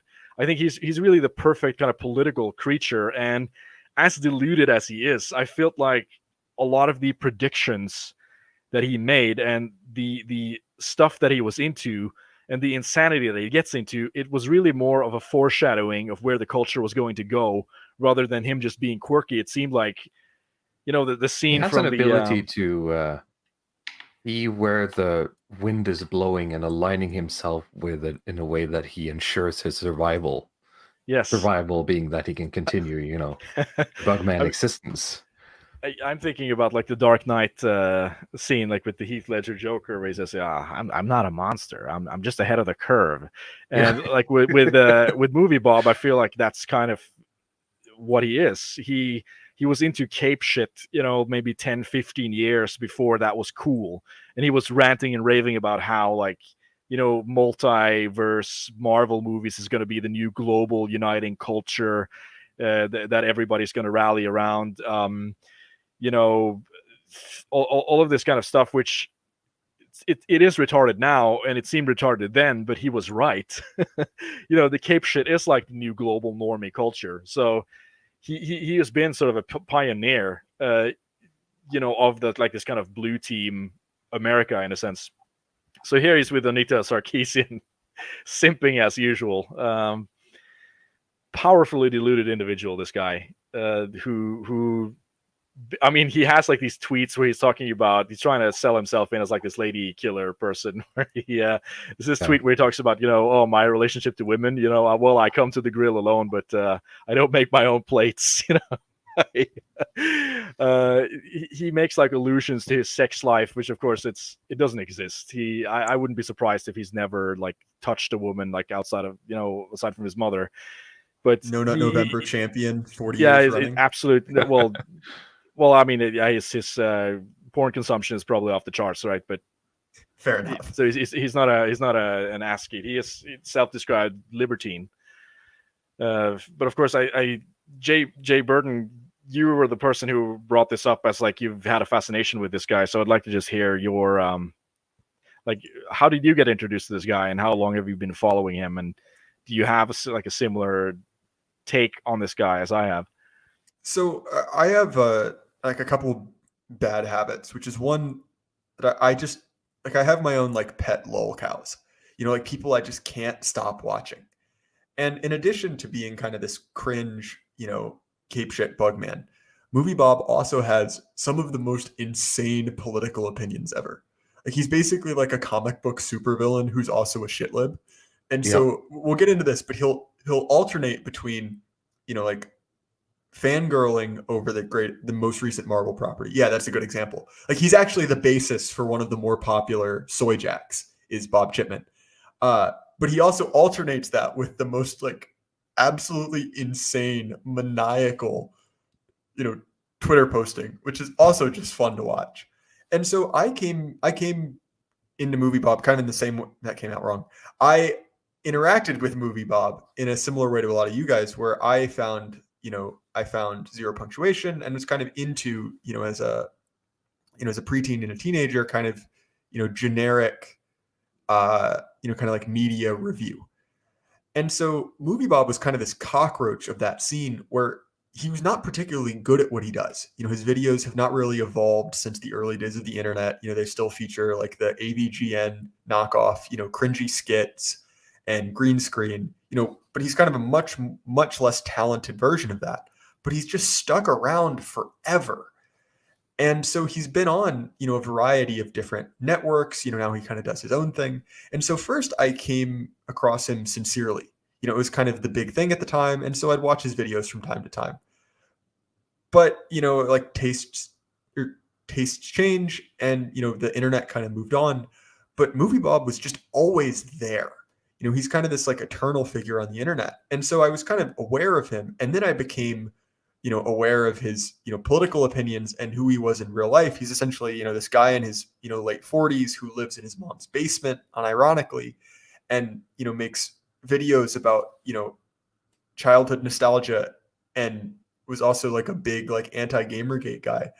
And to me, like, I'm just fascinated by him because he really is the quintessential bug man. Like, you can see that it seems like his entire life is basically motivated by hatred of the jocks in high school.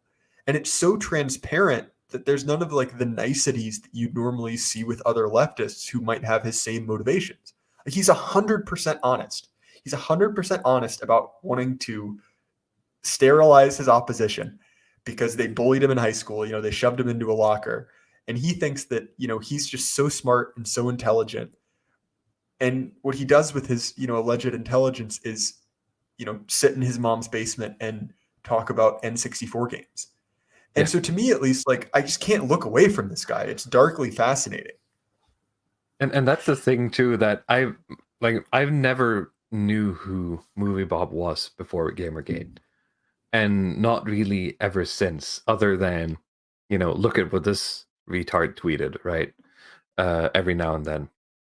So I don't have a very close relationship to him, but I am surprised at you just Google Moviebob tweets, and if you just like photoshopped away the Bob Chipman thing, it would be like, wow, that's a base tweet, right? If you didn't know it was him who said it, you would think that sounds quite based, but he's actually talking about killing the bullies, as you said, so that he can keep playing N64 games. Yeah, there is this powerful layer of delusion to the guy, which it makes it really hard for me to stomach. Like you said, Jay Burden, is maybe like a dark fascination, but for me, maybe it's just getting older. But I tried to watch some of his newer material, right? Because there was a bit of a disconnect after like Gamergate and then 2016, where he. I mean, like you say, he keeps sticking around, but I think that he's not really been in the discussion a whole lot. I think, Razorfist made a video about him, Sargon made a video about him, and so on. And then he just kind of, he never went away. He just kept, making the same content over and over again. I keep trying to watch it, and I see how it's just going absolutely nowhere. He keeps just indulging in the same delusions. And the same vitriol is coming out, and I'm almost feeling like physically sick after watching 3 hours of it. I'm not even exaggerating. I had to like stop and just go to the bathroom for a little bit after listening to the guy, because I mean it is just straight up painful in all that it is. But like, I mean, we've seen some of his tweets now. I in preparation for this stream, I actually read his book, because he has written one book in addition to a lot of ebooks. The book is called, let's say, Super Mario 3 Brick by Brick. Let's see if you can Google that and get some images. I'll find an image. Yep. So, just trying to explain what exactly he has produced here. I mean, the book looks like a strategy guide on the cover, right? It's just something you would look, if you look at this stuff in a store, you'd think, okay, this is a strategy guide for Super Mario Brothers 3, and it's absolutely not that. The book can basically be, it's split into two. It's 100 pages of his autobiography, and then there's another 100 pages where he's just describing himself playing Super Mario Brothers 3, and interspersing it with a certain small paragraphs about his grandmother dying. Like, that's the book. And I mean, his kind of ambition with this is that, you have books that are written like in the film world. He's also into film as well as video games, where he says that, you have books that are written about Citizen Kane, or, like these sort of high art films, like David Lynch films, trying to analyze and explain what's actually going on in these films for posterity and so on. And he wanted to, do the similar with video games. And according to him, SMB3 is like the Citizen Kane of video games, and it was just so necessary to tell this particular story. I mean, if he had any sense in his head whatsoever, this would have been a playthrough that would have lasted 2 hours with some commentary over it, and or a really shit video essay. Yeah, put behind a paywall. That's what he should have done. There's absolutely no reason this needs to be a book. If you're going to write a book, you need to actually have details. It's like one of these Jordan Peterson quotes, the book is so different. It's like a Van Gogh painting. There's detail and layers upon layers.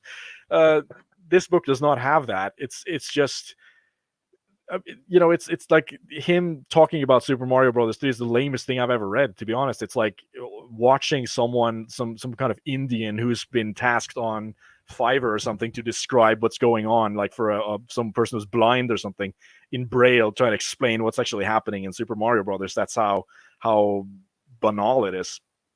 But like the interesting parts is when he's talking about his life and so on, which of course I wish he would have gone more into detail about what actually happened.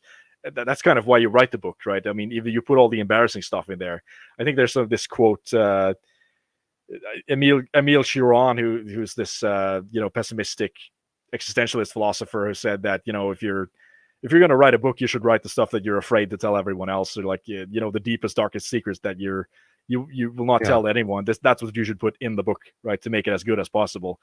But he kind of doesn't. He just kind of goes through the motions of talking about his life and how Nintendo affects his life and so on. And it's a very banal story. I was hoping for, detailed accounts of him having his head pushed into the locker rooms and down the toilets by jocks and stuff. But it's so like boring. If you could get up the Google sheet, we could read a little bit from it. Yeah, I'll see read what's some actually quotes. going on. Jay Burden, feel free to comment whenever you have something. You feel No, like it's relevant. I will say I did know about his book. I made the executive decision not to read it because I've heard Moviebob talk, and I know that there can be no intelligent thought come out of his written work, and so I just completely skipped that part. But I'm glad that someone actually read the book, Luddick. I think you might be in the first 10 people to read that book after him. You showed me his mother. Like you showed me a review on like Amazon. Can you go on Goodreads? Can we just for the fun of it look at the 5-star reviews that he has for this book? Sure. That are Goodreads, like not suspicious. Super Mario 3 brick by brick. Let's see here. Totally not suspicious 5-star reviews on this book. Let me bring that up first here. No, I don't want to do whatever that is. Let's see here. So there's like a search filter that you can use there. It's not completely intuitive. I think if you go under rating details, you can get rating details. Order. It's next. No, it's next to the stars there, and then you can sort of click on if you only want the 5ers, you could click on the 5. It doesn't seem to be working. I think there is some sort of. I think it did it like the opposite. So now so the best ones are at the bottom or something. Nope, never mind. No, this is actually the organic order. But I last time I was in there, I found a way where you could actually sort the reviews. Maybe check the top. There's a drop down menu. See sort order. I believe. Yeah. Top. The top of the reviews box. Yeah. Sort. No, that's just newest and oldest. Oh, never mind. Okay, but I mean, there's so few. There's like 3 5-star reviews or something, or 17. Okay, never mind. Yeah, let's. Okay, here's one. I enjoyed this combination Mario history and play-by-play. It reminded me of a Let's Play, but in a book form. Yes, it's obvious a lot of time and effort went into translating the Super Mario 3 experience into text, and is the only example of its kind that I know of. Okay. Mario Bros is excellent. Bro, this story is the best thing I have ever read. It is better than Hungry Games and 15 Shades of Grey. The writing was flawless, the story was exciting, and you were an amazing character. Thank you for this good read. I cannot wait to see more from you. And if you click on his user, right, Barry Lawn there. So he has one review. Has one book. And that's what you see with a lot of these 5-star reviews here. It's like people with like one review. One review. So they created their account to review this book. This book does it's exactly completely what organic. It says it will do in the introduction, which is essentially to be a Let's Play in book form. Yes, one review. Yeah. Okay. Who criticizes the book critics? Gets 3 starts, but there's a lot of hate for Chipman, so that's why he gave it a 5. Okay. So but I mean, there's a lot of that stuff going on, like with the internet critics. Oh yeah. I mean, this is sort of Rotten Tomatoes. It is basically like a sort of shitlib kind of friend enemy meter. That's what I look at it as. Yeah. When you see some of these movies, because Movie Bob has Rotten Tomatoes as well, and you can see very clearly, like, he knows the friend enemy distinction. He understands like what movies you have to give a top review, and you have to give a shit review. So like if it's like Black Panther or some like Afro Cape shit stuff, you have to give it like He a, gave, a top shelf review. We saw that image of him giving like Rise of Skywalker. I think it was it Rise of Skywalker 8 out of 10. Yes.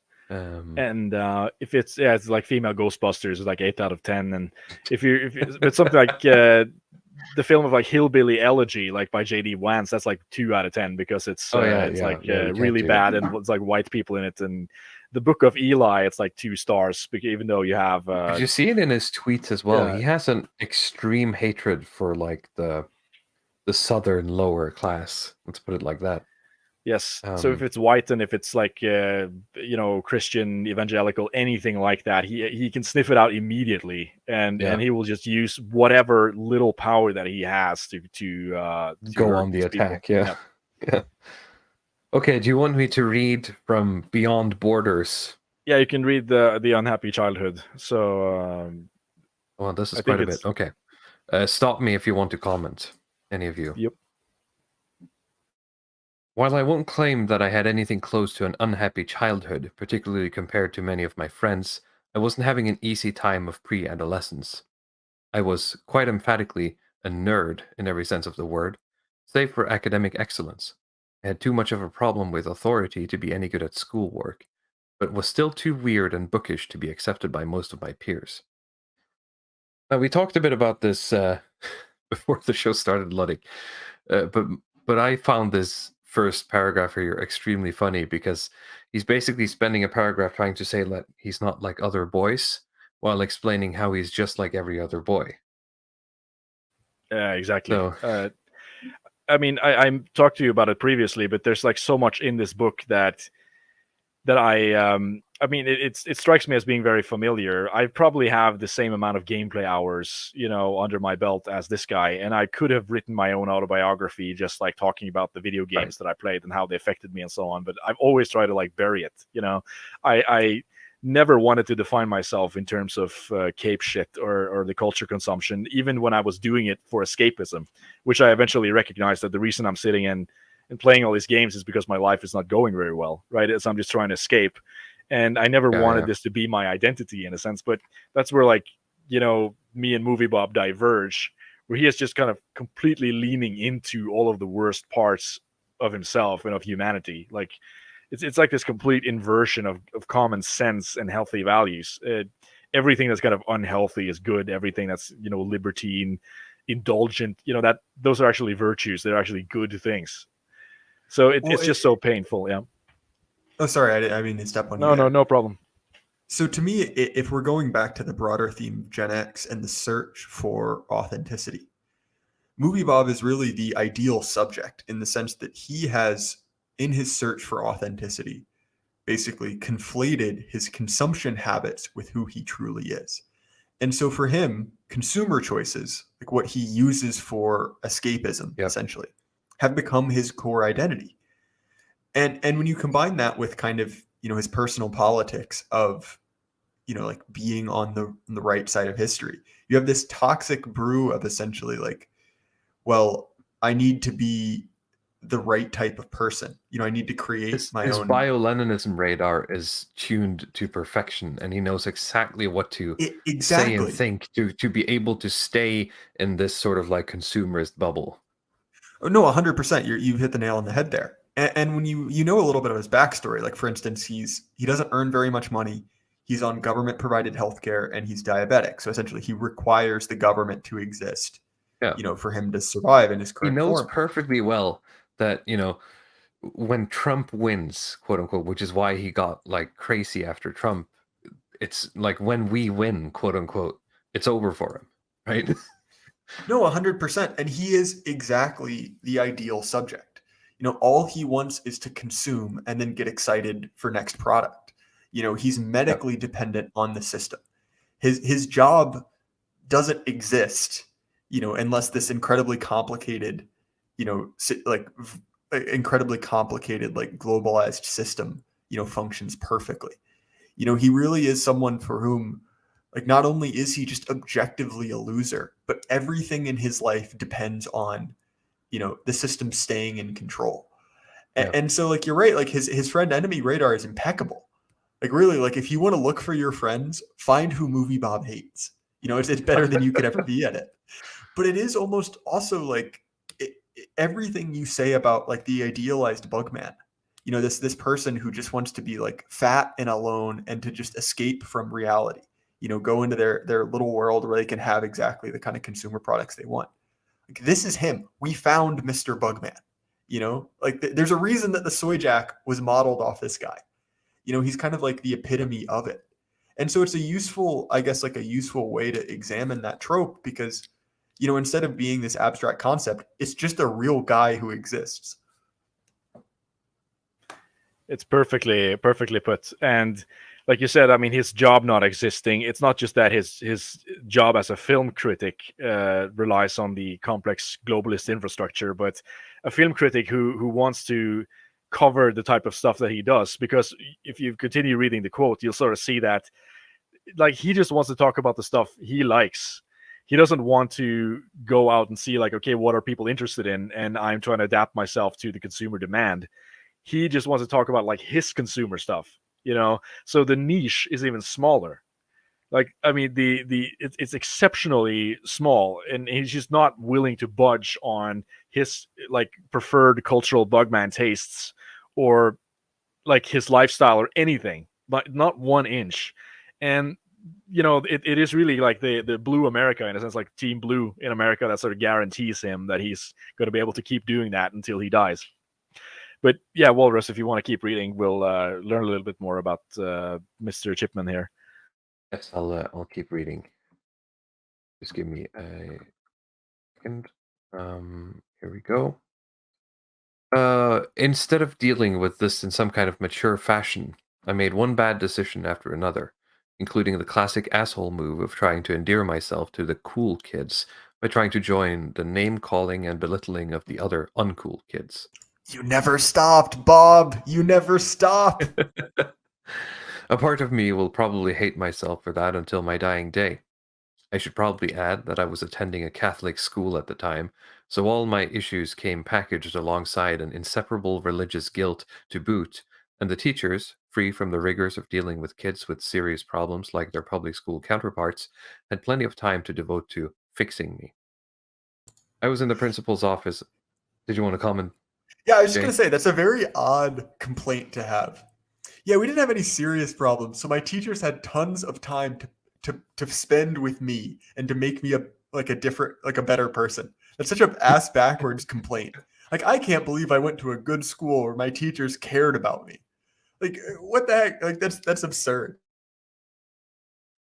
Yeah, it's yes.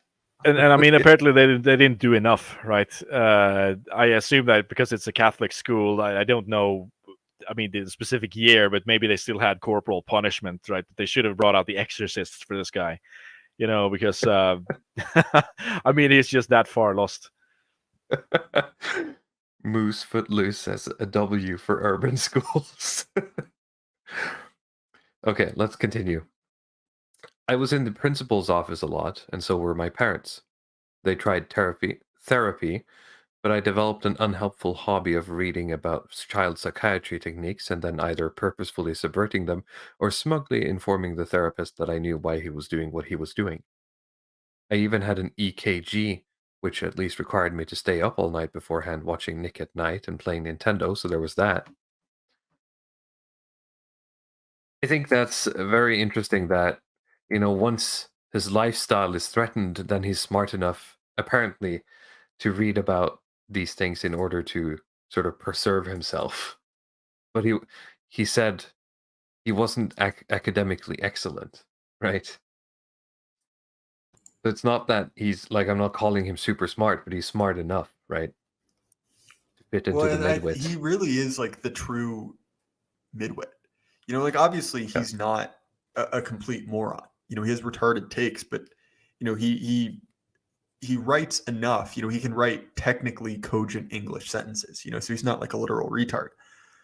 But whatever intelligence he has, or he's just lying about this. That's another significant possibility.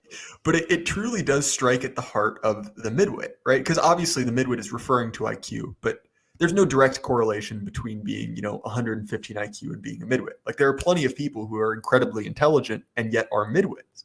Like, it really has to do with that. Like, well, what do you use your intelligence for? And if you use it for just like mindlessly affirming the kind of like the system which is in power, using whatever intelligence you have to essentially like lean into, like the existing control system, it's like exactly what he's done. It's like, well, I mean, you just did it, and so like, this is again why I find Bob Chipman fascinating. Like, part of it's just the unhinged nature, but another part of it is that like everything we say about the left, Bob Chipman embodies. He is like the primordial libtard. Yeah, he's like a super set, like the Ur characterization of everything. Well, and it's part of the reason that I just, with no commentary, will retweet Moviebob, because he says things and it's like, I can't add any commentary to this. You just said it, and there are things like that, like much like you said, like he uses whatever kind of like cunning he has to just like feed his desire to live in a pod, essentially, to play video games all night, to never do anything. Yeah. Do you have any comments before I read on, Luddick? Nah, I think Jay Burton summed it up very well. All right, we'll do the last bit. They recommended Ritalin and other mind-altering drugs, but my parents said no. I thanked them at least once a month for that, sometimes more. And amid all that, the most reliable escape I had was almost always Mario. While I could get bored with even my favorite movies or books after a while, the games were always a little bit different every time I played. So I played them, and watched the cartoons, and read the comics and the magazines, and filled my notebooks and sketch pads and the margins of my textbooks with Mario drawings. And I felt my ears perk up when the rumors began to swirl of Super Mario Bros. 3. So, I mean, I'm wondering here, like, why he is like anti-Ritalin, like from his perspective, why he thinks that's a kind of bad thing to be doing, when the alternative is that he's just going to do escapism into these consumer products instead, right? I mean, I can understand why, but let's say you give kids Ritalin. I mean, what's his argument against that? Is he against like the expert consensus on drugs? I mean, I doubt it, right? So I would assume not, right? Yeah. Maybe there's like some little bit of sincerity coming through here, through all the bullshit. Yeah, maybe. Yeah, because it's weird. This guy has very much the view of like, a eugenicist society optimizer, and for him to be against giving Ritalin to kids in school is kind of strange. Exactly. So the next quote that we should look at is like, if you look at Bob the Cool Kid, that's the header under A Boy Goes to War. All right. Should I just read it? Yes. Bob the Cool Kid. But whatever. It was the 90s. Video games had arrived as the coolest ticket in popular culture. The arcades were in the midst of a brand new boom, driven largely by a new generation of more violent games aimed at teenagers. Mario and Nintendo were the acknowledged kings of video games, and Bob Chipman, formerly Bob the Dork, who's way too into Super Mario Bros. 3 brick by brick 30s. Oh, what's this? No, so it's a Brick by sloppy brick by me. 36. Just Formerly Bob the Dork, who's way too into Super Mario Bros. 3, his dorky video games, was now Bob the guy who knows everything about the world's hottest new pastime. Why, yes, ma'am, I can tell you the best place to build up your EXP in Final Fantasy. What's that, sir? You can't quite make it through Teenage Mutant Ninja Turtles 2? Let me show you a code that might help. Pathetic fantasies even for a 10-year-old, but that's really how I figured things were going. Hell, maybe that's how they were just for a moment. But that moment, my moment, didn't last. Having had female friends who's worked at GameStop, this sentence here is not unusual. this has been used many times in real life. No, it's perfect, but this is like another like slightly vulnerable moment, whether he knows it or not. Leading up to this paragraph, he sits and talks about how he was one of the first people to get into like video games before it became mainstream.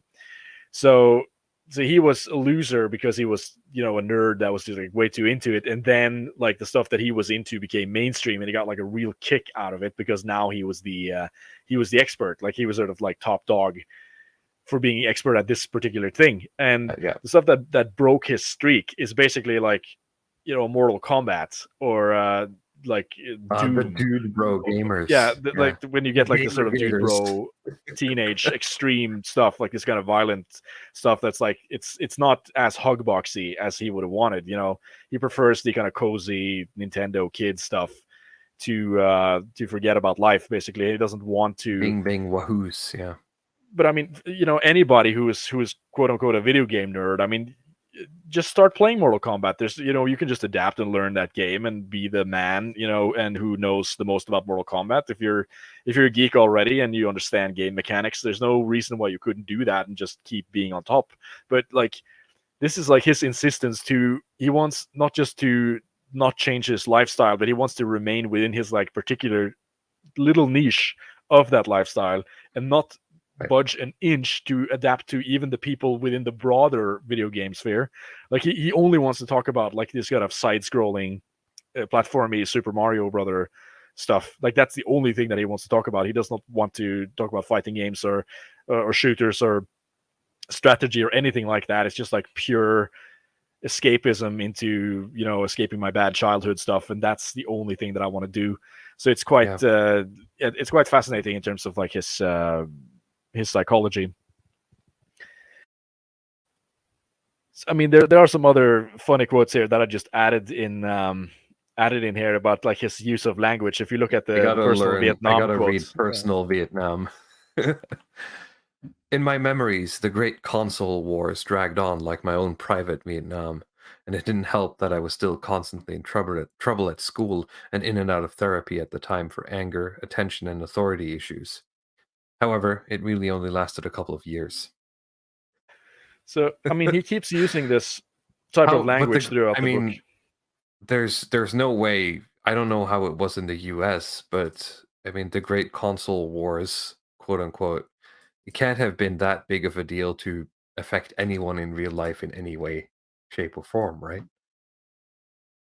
But this is how trivial he is, right? I mean, I really hope that there's like more to his life than this stuff. If this is the only bad thing that happened to him, then it's like it makes him even more pathetic than he already is. I mean, there has to be some abuse in there, like that. Like he might be writing this a bit tongue in cheek, right?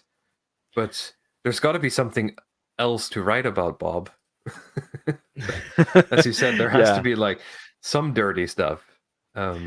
Exactly, but he keeps using this language like Private Vietnam, 9/11. I talked about Super Mario. The reveal of Super Mario Brothers 3 was like his own 9/11, and this is his personal Vietnam. Like this language of how like these super trivial consumer things that he compares to like this bigger cultural moment in a sense. Like it is like this thirst for authenticity, but it's just like this pure fake simulated world in a sense that he thinks he can sort of relive great things through his own little consumer bubble. Yeah. Let's see what else is in. And serious Super Mario lore. So unserious Super Mario lore. This is perfect actually. Yeah, read this one. Okay, let's do this. Mario and Luigi were born in the Mushroom Kingdom. That doesn't make any sense. How'd they grow up in Brooklyn then? Were they sent at some point like Superman, unaware of their own real origins? Is this in regard to like that old TV show? Yes, I mean this is for some context here. He worships Super Mario, right? And one of the reasons that he talks about Super Mario as like being like this religious experience for him, and one of the reasons it's so significant is that it's revealed in the first Super Mario lore that Super Mario is Italian American, just like Moviebob. So that's like the Right. definitive selling point. He's not just fat, right? But he's also of the same ethnic group that Moviebob is. So it's like that's why I made the meme. This kind of like my ancestor. Oh yeah, I don't know if you I have it. gotta Maybe you pull could up show it. that image afterwards. Yeah. Pull it up there. So he is like the Lord and Savior Super Mario, basically, until there's more products that are coming out about Super Mario that elaborate more on the lore, where the lore changes. I think that's in, let's say, like Yoshi's Island or something, where you see that, like, Mario actually grows up. Yes. I mean, this is like unironically his view on Super Mario, just to sort of understand the significance and why he keeps going back to it over and over again. But if you go back to the quote sheet, he let's see, he says that. So I think it's the unserious lore one. It's let's see, Yoshi's Island comes out, the Super Mario Brothers Super Show comes out. There's a lot of lore that basically says that, okay, well, he was actually born in the Mushroom Kingdom, but then that puts into question his status as an Italian American, right? And then, like, this is like a large existential crisis in Moviebob's life as a child, right? Because like his Lord and Savior Super Mario wasn't actually Italian American, and then he starts to blame like Shigeru Miyamoto and these Japanese people for not actually being consistent with the lore, and like they're not taking it as seriously as he's taking it, and that's like this big problem for him. But let him speak I'll for remind himself. you that this just guy keep reading. gave Yeah. the latest Star Wars movie an 8 out of 10. Okay. Mario and Luigi were born in the Mushroom Kingdom. That doesn't make any sense. How did they grow up in Brooklyn then? Were they sent there at some point, like Superman, unaware of their real origins? And how were they Italian Americans if they came from a world with no Italy and no America? Ooh, maybe that'll be the plot of the next game. Maybe I didn't have a breakdown or anything. It's not as though I was knocked into some kind of system shock over this. But the dissonance stuck with me for a while. By now, I had more important things to worry about in school and life to be completely consumed by this. College prep classes, girls, sex, drugs, and social hierarchy were giving me headaches. High school, after all. I'm gonna press X to doubt on the how much. Just The I'm drugs or having the so sex? much sex. I can't.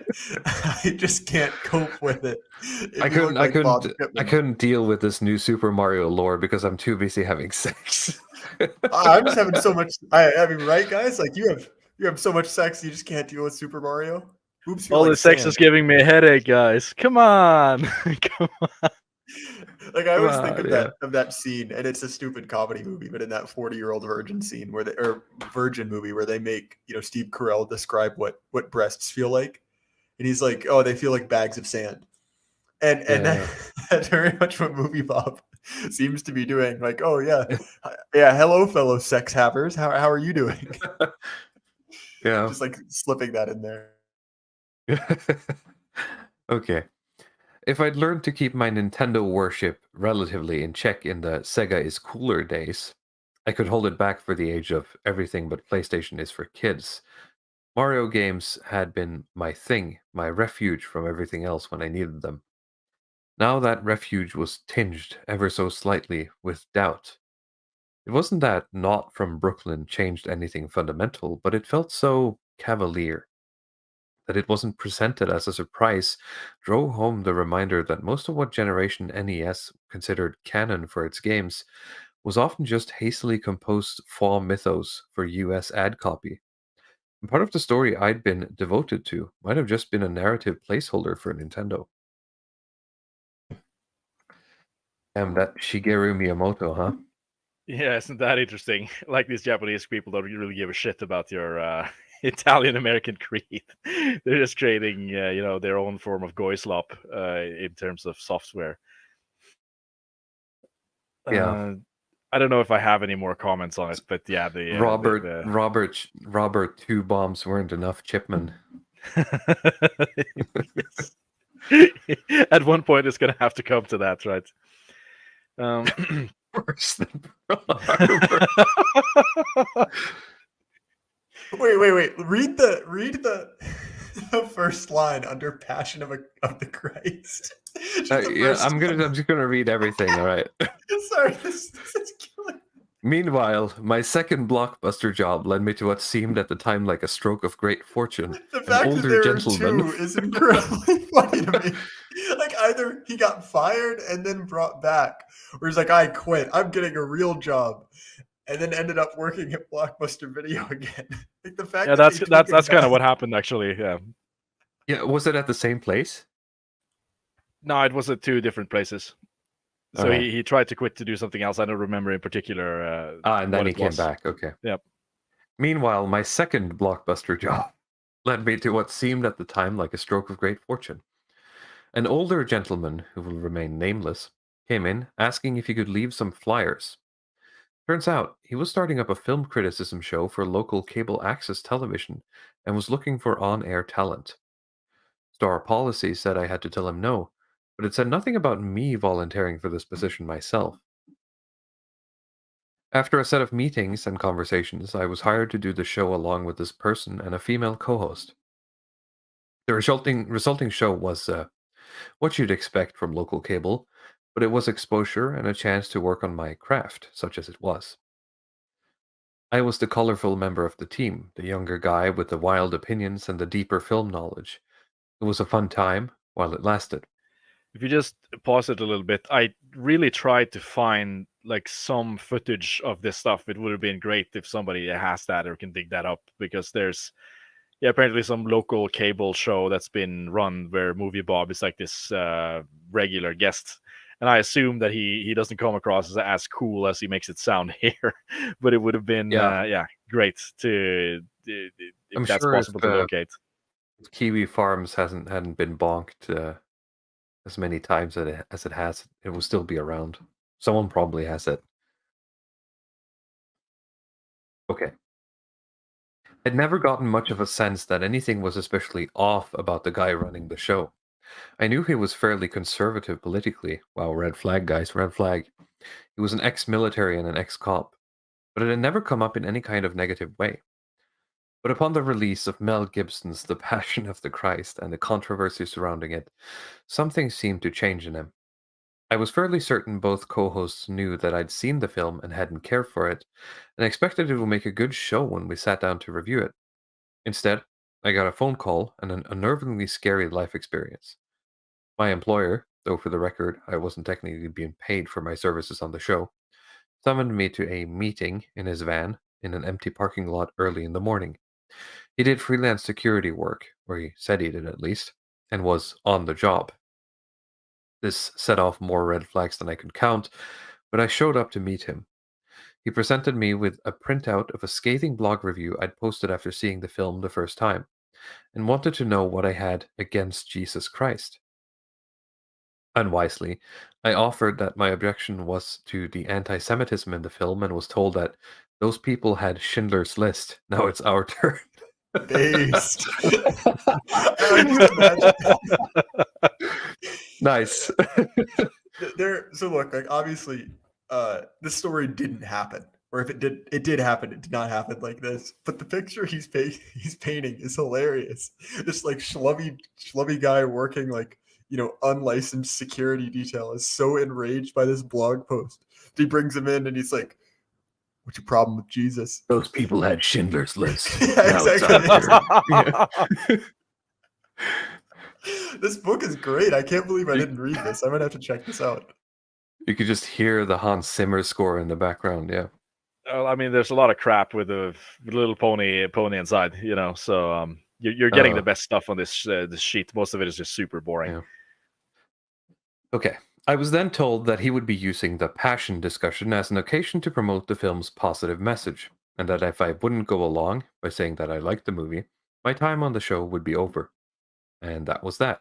I never heard from the guy again, but I know his show didn't last long without me. He told me This is he'd behaved literally in a the manner. "Say Christ is Lord" meme. He literally brings Moviebob out to his shed, and he's like, "Say it, say it. If not, you can't stay in this public access TV show." But nonetheless, this is great. I'm told he'd behaved in a manner, because it's hearsay and I won't get into specific, specifics that disturbed the production staff during the taping of the Passion episode, and that my name had come up, which had me walking around more than a little paranoid for a few weeks, but nothing ever came of it. Sorry. Oh, great. Some good stuff in here, yeah. Falling outside the normal moral constraints every time. $5 says, I won't get to finish the stream till tomorrow. Just wanted to say thanks for another great chat. Burden is the best guest. Thank you. Yeah, thank you You very want me much. to... Yes. Yeah, it would have been interesting to get the host's take on this. I mean, if he is somewhere, just to get like his version of what actually happened there. Oh, that would be amazing. I mean, for a lot of people in this book, it would have been great to just hear them explain it. I'm sure some They details had would him come up over that, to my yeah. car, and I made him say Christ is Lord. So I don't assume what we see like a private detective or something. Then so he's like just has the job of like spying on, husbands who are cheating on their wives or something, and then during that he just brings in Moviebob in his car. Well, I'm imagining just make him. This framed like a film. There's some like schlubby ex-cop who's in like a gross yeah. van, with a TV camera in the back. And out the back window we see this like, this aging businessman, like having sex with a secretary. While in the foreground he's just yelling at young Bob Chipman to say that he likes Passion of the Christ. It's just such an absurd situation. God damn it, Bob! They had Schindler's List. It's our turn. It's our turn now. They never apologized for what they did to Jesus. It's better. It's almost as good as MAGA country. Oh yeah. Yeah, but yeah, read this one as well. I mean, he has like a particular gripe with like like I told you before, the FPS gaming people, community. like this is what he sees as like the biggest problem. The dude bros, yeah. Because it's so like not only in like the gameplay, but in terms of his like yes, in terms of like Moviebob's globalist 90s authentic integration vision, Super Mario is like the success story. That's the integration. It's like the American and the Japanese culture getting together to create something new and fresh it's going to inspire the future to moving forward and so on. Whereas like after 9/11, not only are people playing more FPSs, but they're American produced, and it's like games where you're basically shooting at America's enemies. So it's no longer a sort of culturally inclusive space in a sense. It's really more like what he sees as like these sort of killing simulators for America's enemies. So do that we you can know get into what does Cinema Roberto think of Metal Gear Solid? I've never heard him bring it up actually.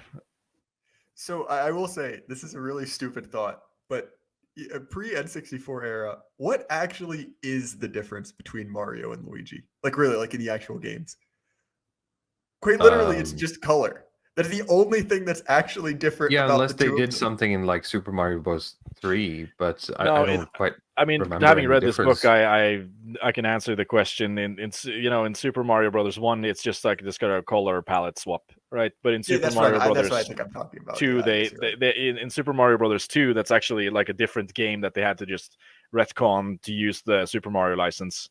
They had like Mario as like a smaller character, and then Luigi is taller, right? And he can jump higher. And if you played Super Mario Brothers 2, like when you can start to pick up these radishes and dig in the ground, and like Princess Peach can fly with her dress and so on.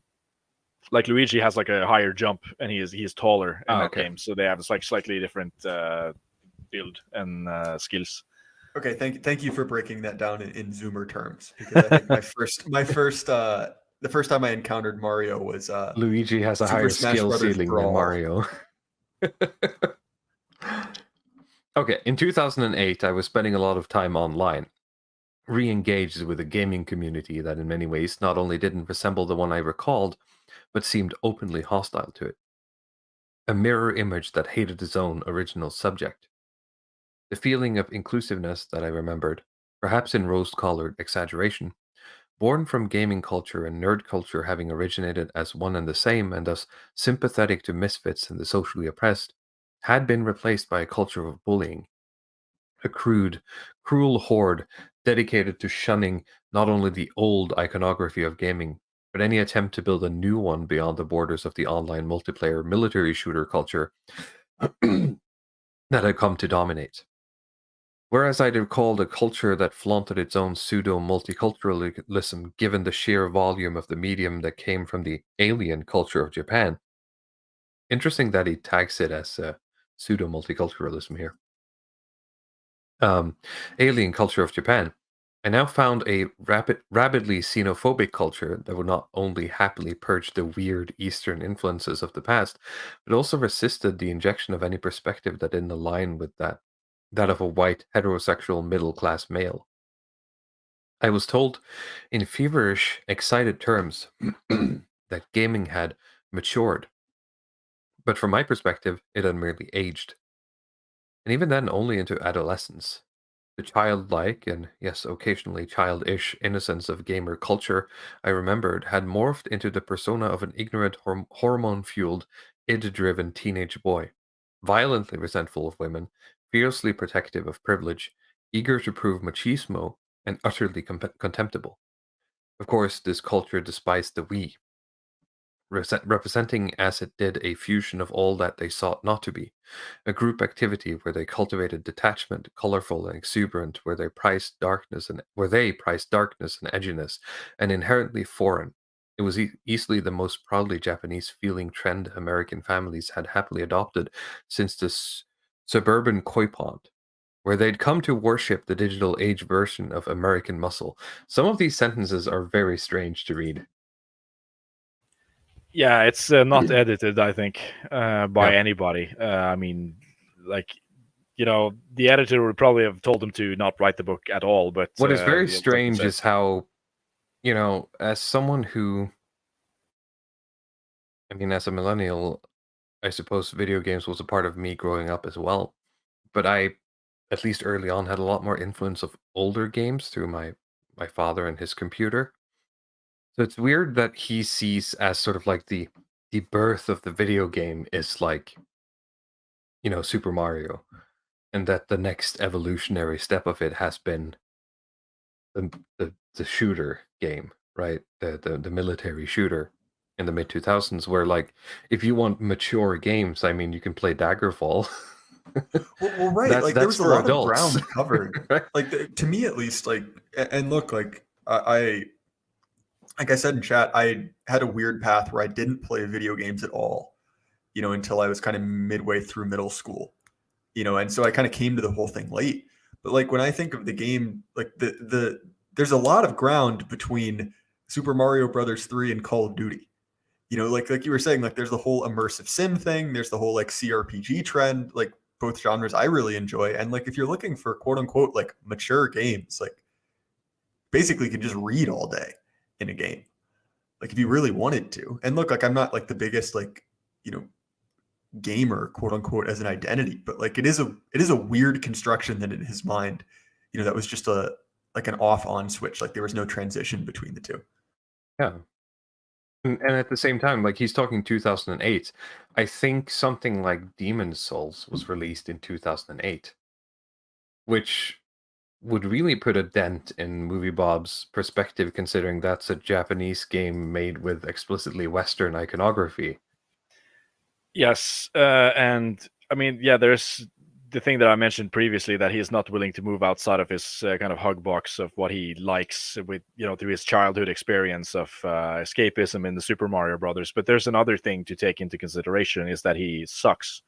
And I mean, I don't try to say Like, this, as he's being bad mean, at but video games. he's bad at video games. Yeah, I mean, and I know this because he, like in the other part of the book where he, describes playing through Super Mario Brothers 3, he basically, it's written like a journal, so he puts the dates when he plays these various levels, right?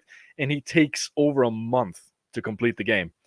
He boots it up at like this old NES machine that's at his grandmother's house, and because of the NES doesn't have save state, you have to just keep it on the whole time, or you can use these kind of cheat codes to get where you were. But he uses 1 month to finish the game. And I mean, there are like regular walkthroughs of that game that takes 2 hours on YouTube. It's not speed runs. It's like someone who's just like focused trying to play through the game, especially if you have experience with platformers and so on. I think maybe 2 hours is a little bit short, but if you are like a sort of veteran gamer, quote unquote, and you're familiar and comfortable with platformers, I think you should be able to knock this out in like 8 to 12 hours if you're focused. Any veteran gamers in the chat? Yeah, I mean, of course, it sounds stupid saying that, but I think it is a proper perspective on as compared to someone who's never played a game, for instance. Of course, it would have made more sense to spend a month trying to beat it, but he actually spends a month. I think a reason for it is that he gets liquored. He gets drunk before he does these playthroughs, right? And so with every entry, he just sort of describes how much he's had to drink, before he starts playing. So yes, especially considering the Dark Souls thing. But I mean, if you have played the game as a child and you come back as an adult, you should be able to finish it off reasonably fast. But he just isn't. He is. I don't know what it is like with video game reviewers being dog shit at games, like with that Cuphead video with the guy who can't like do the double jump or something. It was very popular for a period of time, but like with Moviebob, it's the same. He's just not completely seemed uncoordinated and unable to focus. So for him to play something like Dark Souls, I mean, forget about it. He would have taken like 5 years or something to complete it. Well, and this ties into our earlier topic of angle ortho, which is like, if you don't like what you're interacting with, you don't have to interact with it. Like, if you're not good at games, you're not good at beating games quickly. Everyone else has to change, Burden. Yeah, exactly, right? Like, surely I'm not at fault. It's the kids these days. And that's very much what it is, where it's like, look, it's not like we live in a rigidly enforced, like, caste-based society. Like, there's no one is born into, video games journalism. That is a choice you made. Like, go somewhere else. If you don't like the culture, just go somewhere else. You are not the like essential part of culture. It's incredibly irritating to me. But I mean, there's something perfectly kind of elite theory pilled about Moviebob in this sense, because he doesn't care what the people think. He's completely anti-populist, right? And intolerant. Like, you talk about like the intolerant minority, the intolerant organized minority. Like, he is this kind of intolerant minority who's not interested in anything but what he wants. Absolutely does not give a shit where the culture moves, or where other, trying to meet others where they are, or do something that's for the collective good. It's only about like his interests and trying to align himself in a way that he can have that. And anything less than that is unacceptable. And of course, it sounds pathological, but this is, in a sense, it makes him perfect as a kind of political creature, if you see what I mean. Yeah. No, that's something I've been thinking as well. I'm sorry, I have to, just because now's the time and the platform. Regarding Dark Souls and Morcar, I've never seen anyone play Dark Souls and refuse to interact with the game as much as when Morcar did it.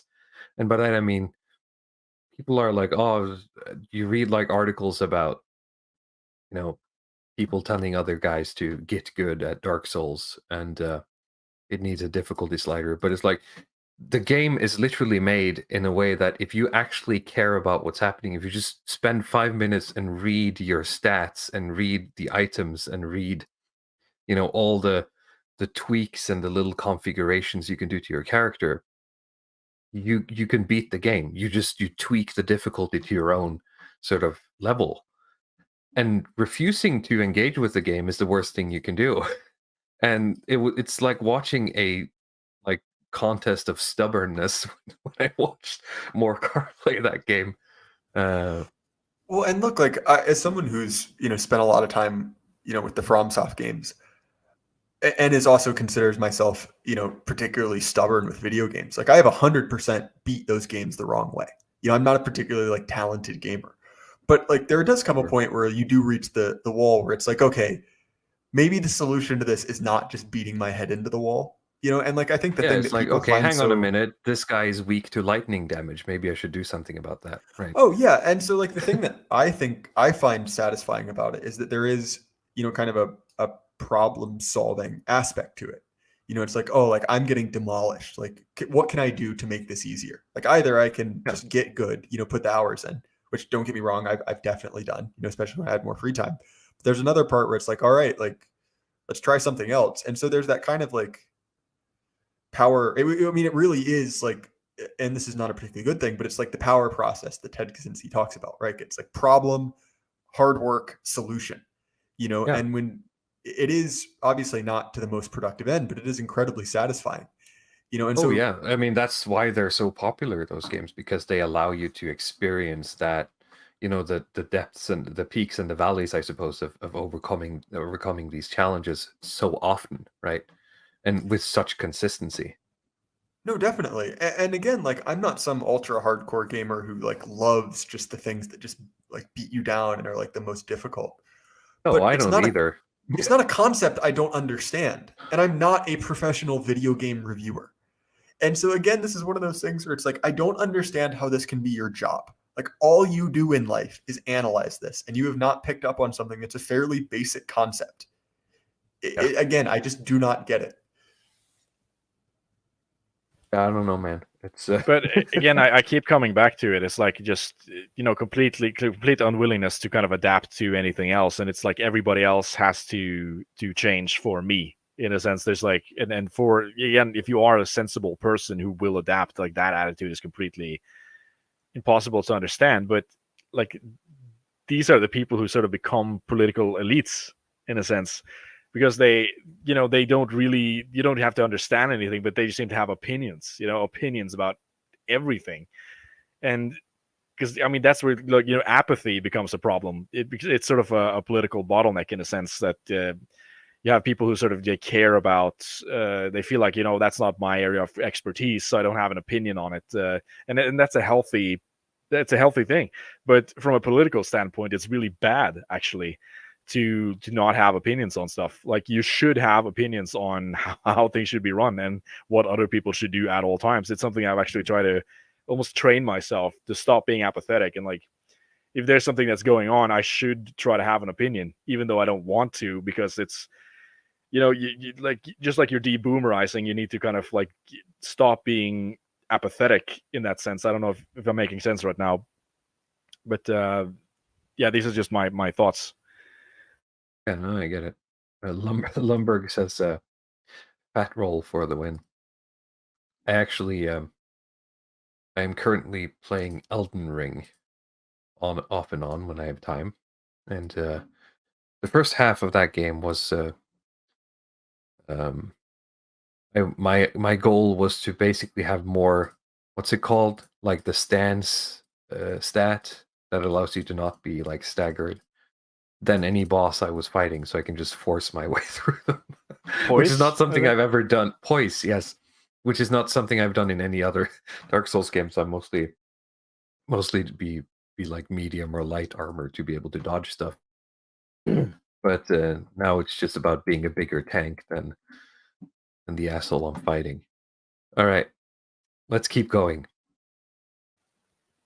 It's yeah, two quotes. I mean, you could read both of them because they're so short. Yeah. SSBB religious experience. To say that playing through Subspace Emissary was close to a religious experience for me in general, Link meets Yoshi, Rob stormtroopers, Kirby blowing up Bowser and Ganondorf's giant space cannon, would be putting it. What does this mean? I don't know what he's talking about here. This is like Super Smash Brothers, right? And like there you have the crossovers where he's like going all soy jack about. What I is think that's the main Subspace mission. Emissary? I think okay, that's now the I like see. yeah main game. So the problem is it's just a really poorly constructed phrase. It's badly written. But what he's describing is things that happen in the like campaign mode of Super Smash Brothers Brawl. It's like the like how fighting games so will have like he's like soy jacking about Avengers. But yeah, but Super Smash you're Brothers. he's not helping you out because it is just a uniquely badly written sentence. Like it's Yeah, just hard. I see what he means now. Okay. To say that playing through Subspace Emissary was close to a religious experience for me in general, Link's meets Yoshi, Rob Stormtroopers, Kirby blowing up Bowser, and Ganondorf's giant space cannon would be putting it mildly. But even after that, seeing Mario and Sonic together in a real game, and able to fight one another no less, felt more like real, genuine closure than it had any right to be for a grown man. It sure did, Bob. It sure did.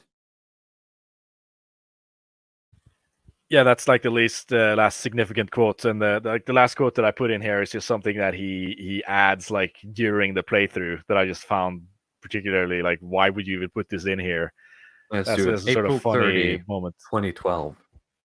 I just had a creepy yet utterly banal pre-bedtime moment.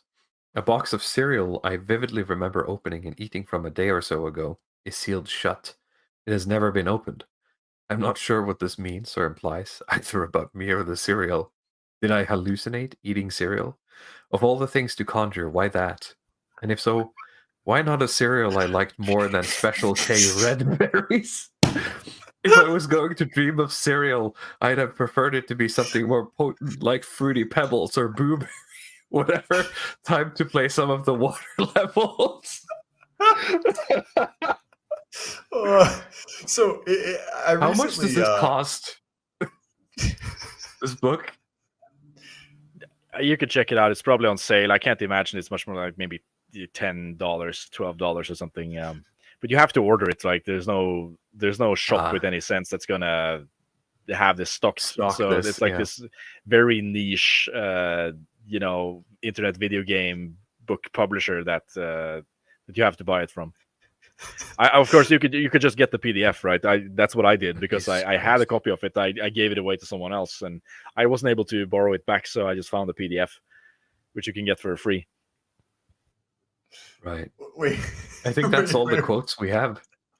Go back up to the go. It's like the wizard something. Oh, the wizard movie. We didn't read the wizard movie. Yeah, I'm seeing some keywords in there, and before we get out of that, I just want to say that last section is completely insane, and that kind of like weird, train of thought writing. I've been reading some Vonnegut recently. I finally read Slaughterhouse-Five after reading, most of Vonnegut's other work, and he will also. Are you about to liken Kurt Vonnegut to Moviebob? Only slightly, in the sense that ever since Vonnegut, because Vonnegut's a good writer, but he has this plague of being kind of the accessible literature. Because his books are, written in kind of vernacular and they're relatively short. Like a lot of people have read them, and he's really influenced how prose is written, and specifically that weird mix of like kind of like not quite stream of consciousness, but almost just like random details that don't seem important. It's interesting when you see someone who's like a master of English prose do it, because like, okay, you're bending the rules to make a point. But this is like the ultimate debased version of that, where not only does it not even make grammatical sense, but it is literally a pointless story about opening your Goyslop box and have it not be opened in the way you thought it was. Because I've had the same sort of thought time and time again when reading. I've been promoting Hamsun, and he's credited as one of the guys who sort of promoted that stream of consciousness type of writing, and it reads like one of his earlier works because then it's very like prototypical, right? And it does. It reads like it's exactly what you're saying. This like strange, overly detailed stream of consciousness writing, but it's about this like weird weed fantasy or whatever he's like delusional video game thing he's doing. I don't know. Exactly. And the phrase "an odd pre-bedtime ritual" is one of the most disturbing. It's like fragments of a sentence. I just picture Moviebob before he goes to bed. He has to stop by the kitchen and have a handful of Special K red berries. Oh, see, I anticipate him eating in bed like an absolute animal. Oh, but yeah, that may be. Look, I think we put it this way, that there's almost nothing I could find out about Moviebob's personal life that would surprise me. Like just the saddest thing you can think of, he's probably written about that in a positive light in his own autobiography. Odd. We lost him again. No, Are you still here? He's back. Okay. it's I have this bad habit of, because I don't have a camera connected to my desktop, I will try to mute myself and accidentally hit the start camera button. Which Yeah. that's my bad. There's no internet problem. Okay. The Wizard movie. Now, having watched the film much, much more often than it deserves since then, I can likely quote about 80% of a chapter and verse. You got 50,000 points in Double Dragon? I love the power glove. It's so bad. Video Armageddon. He touched my breasts. California.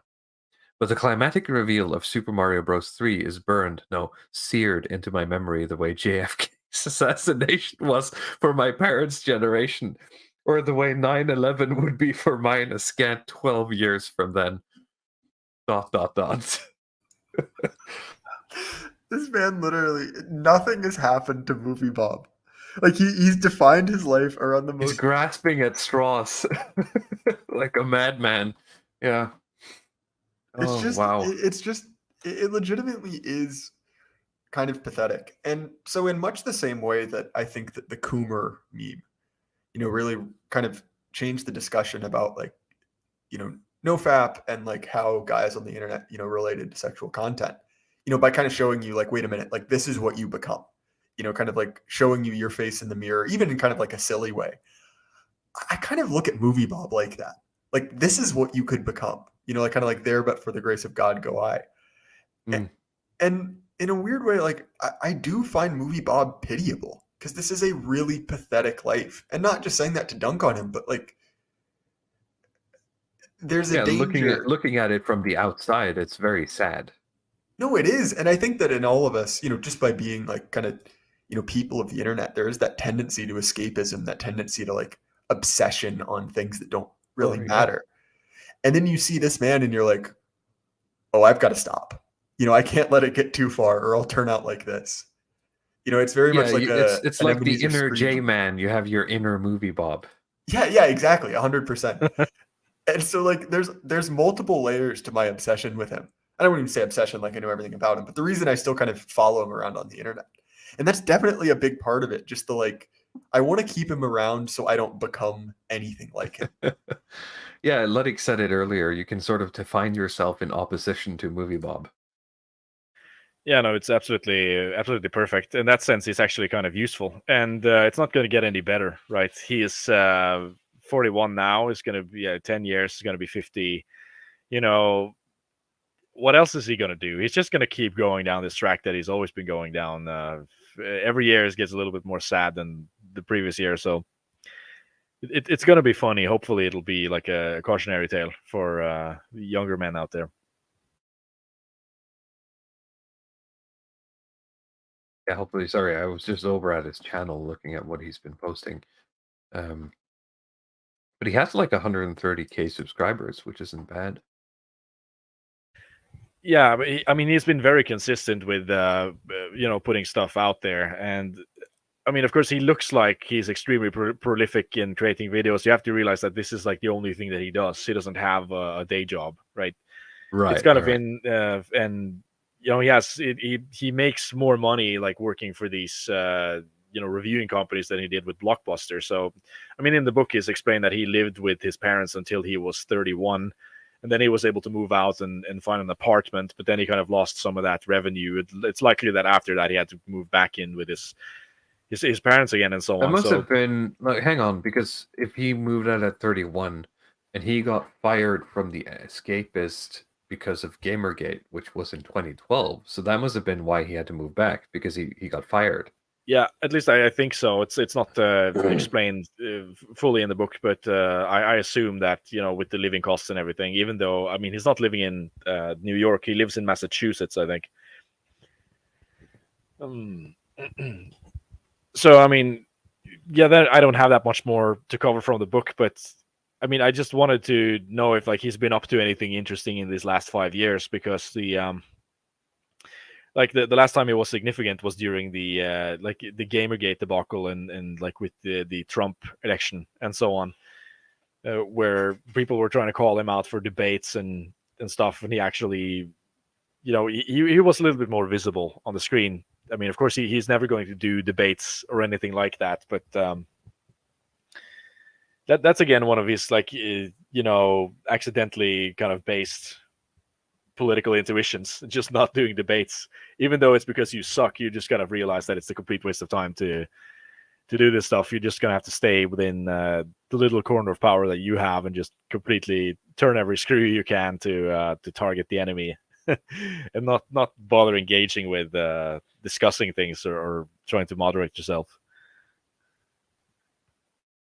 Sorry, Jayburn, you sent me a. Oh, what's this? The mouse trapped.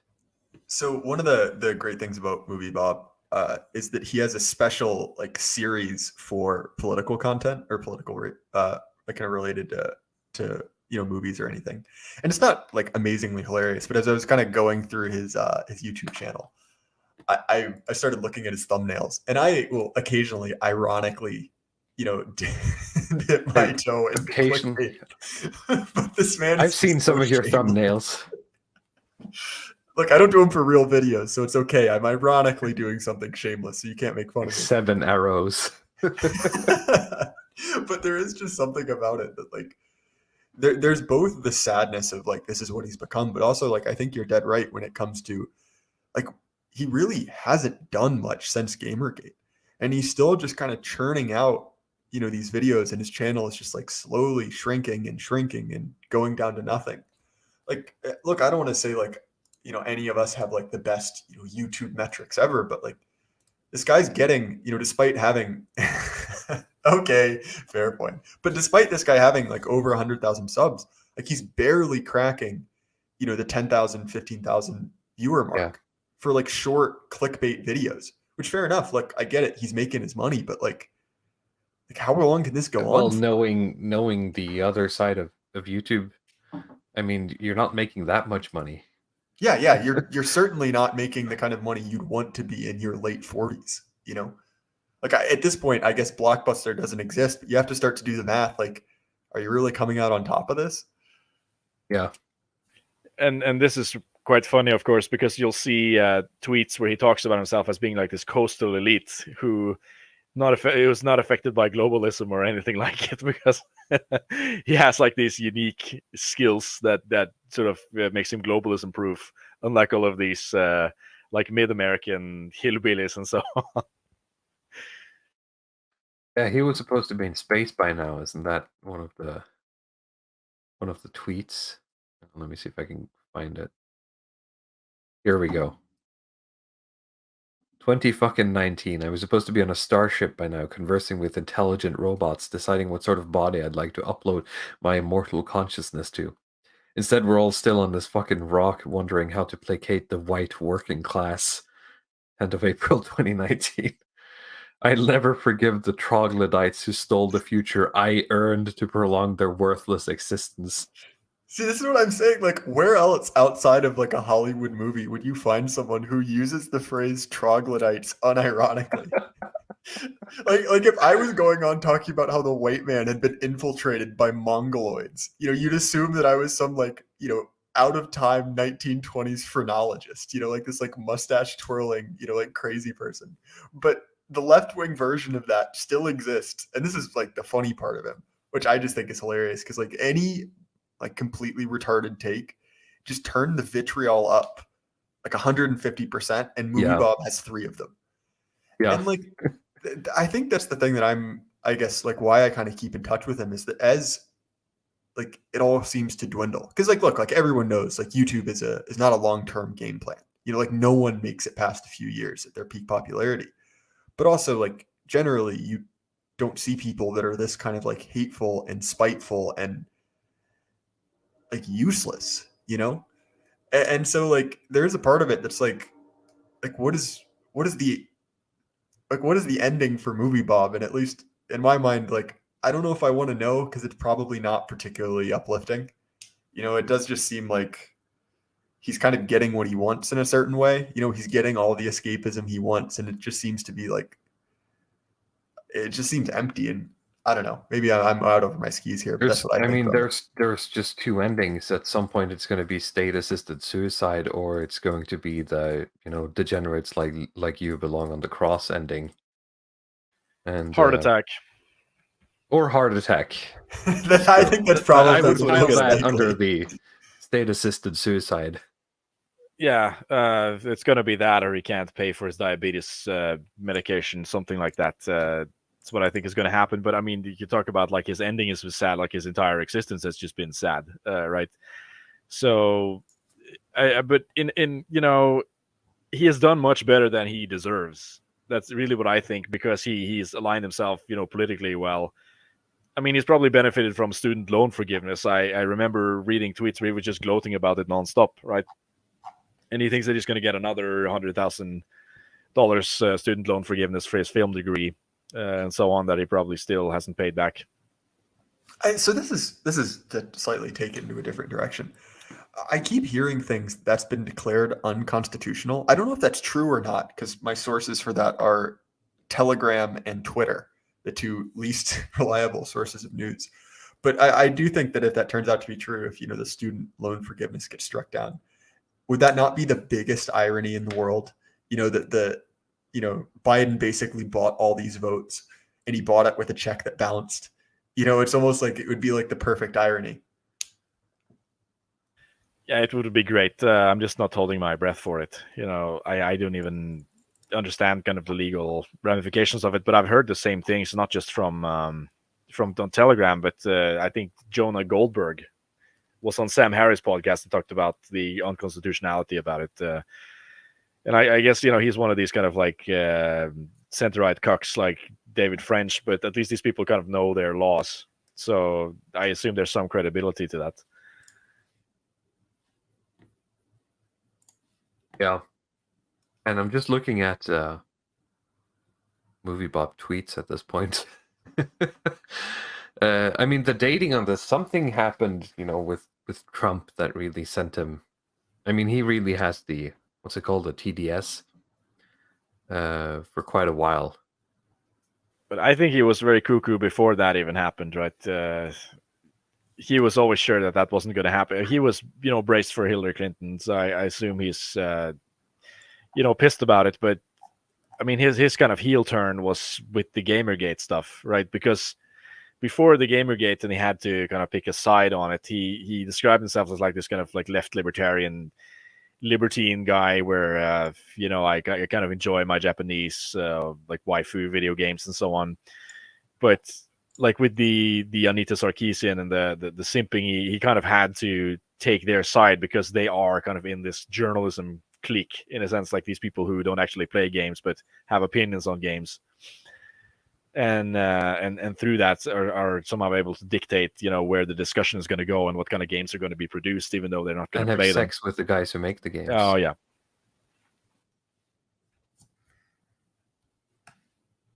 I just like that he censored Gamergate in this tweet. Not just once, but twice. Like he really couldn't put. Like, I don't know. That's one of like the weird ticks of lefty Twitter. Is censoring something. And look, like I get it if you're trying to avoid like the algorithm, but at a certain point, like I don't know, it just seems a little bit childish. Which I guess, look, we're talking about Cinema Roberto here, but it is just an odd, like I guess, like tick that apparently has been around for longer than I thought.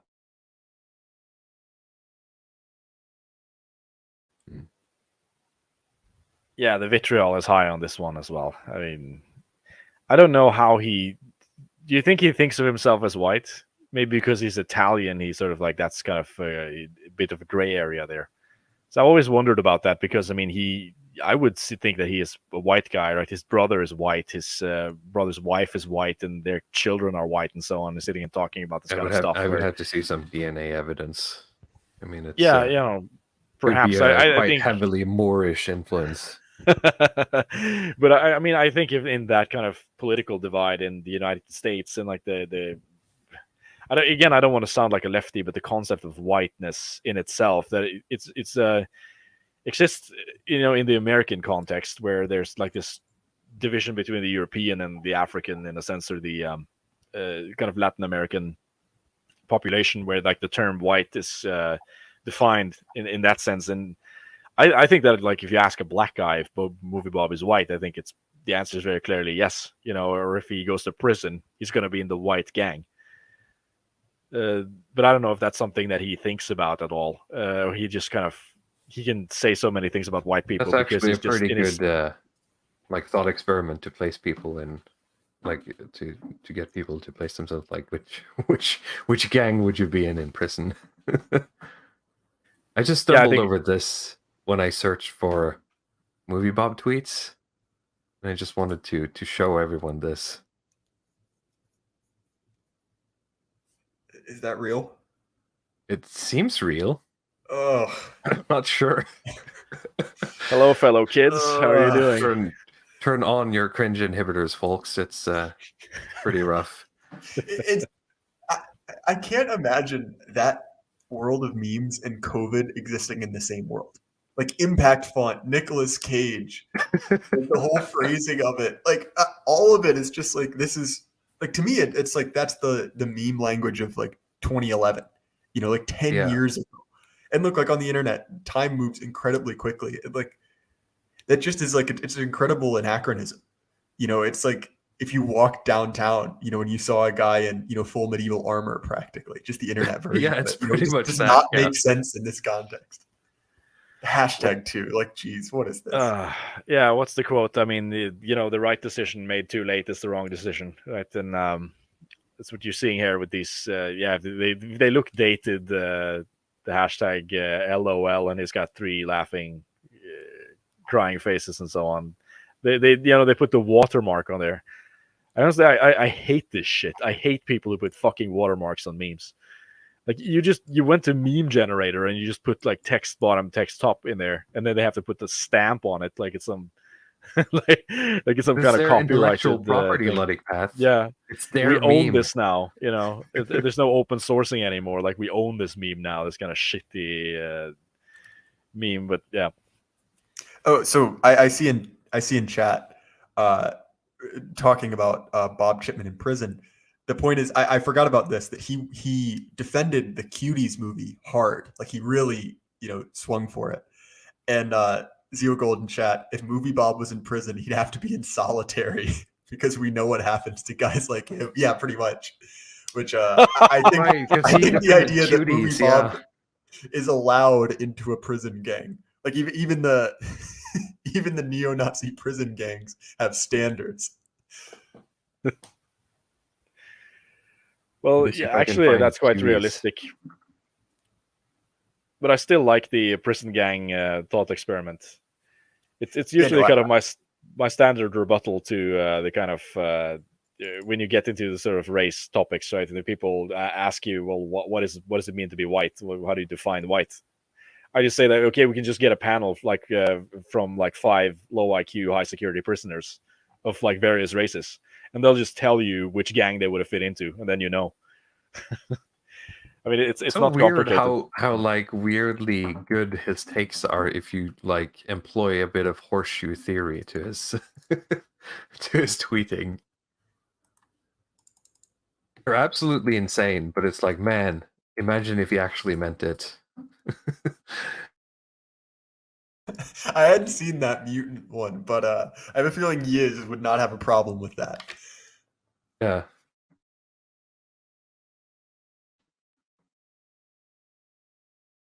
Yeah, I mean, you just rearrange some words, put in a couple of others, and that's basically a mold bug piece.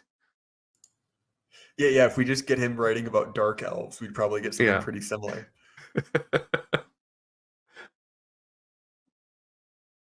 Oh man.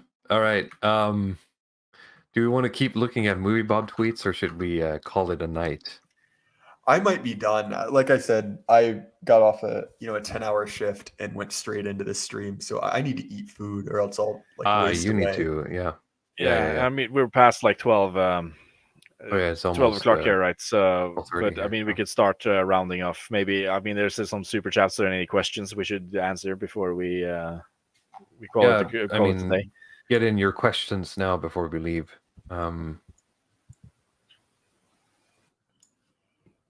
I will say I managed to not talk quite as much as last time. Like we didn't go a full 4 hours, and I consider that a success, right?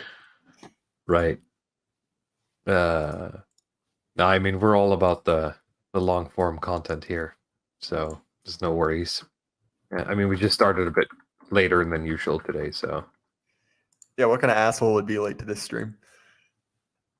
yeah, some weirdo in a different time zone. I just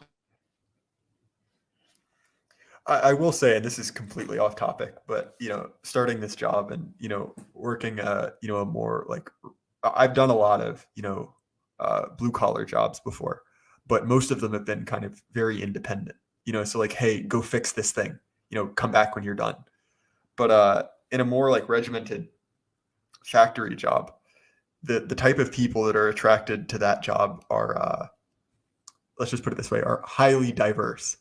And so if you've seen some postings about that on my Twitter, that's why. And kind of comparing the Anglo ortho version of race, with me, walking around this factory floor and kind of seeing to use a leftist term, the lived reality, is a very very distinct contrast. That there's a very little relation between kind of like the Pacific Northwest, like ultra lib version of what diverse society is like, yeah. and actually living in one.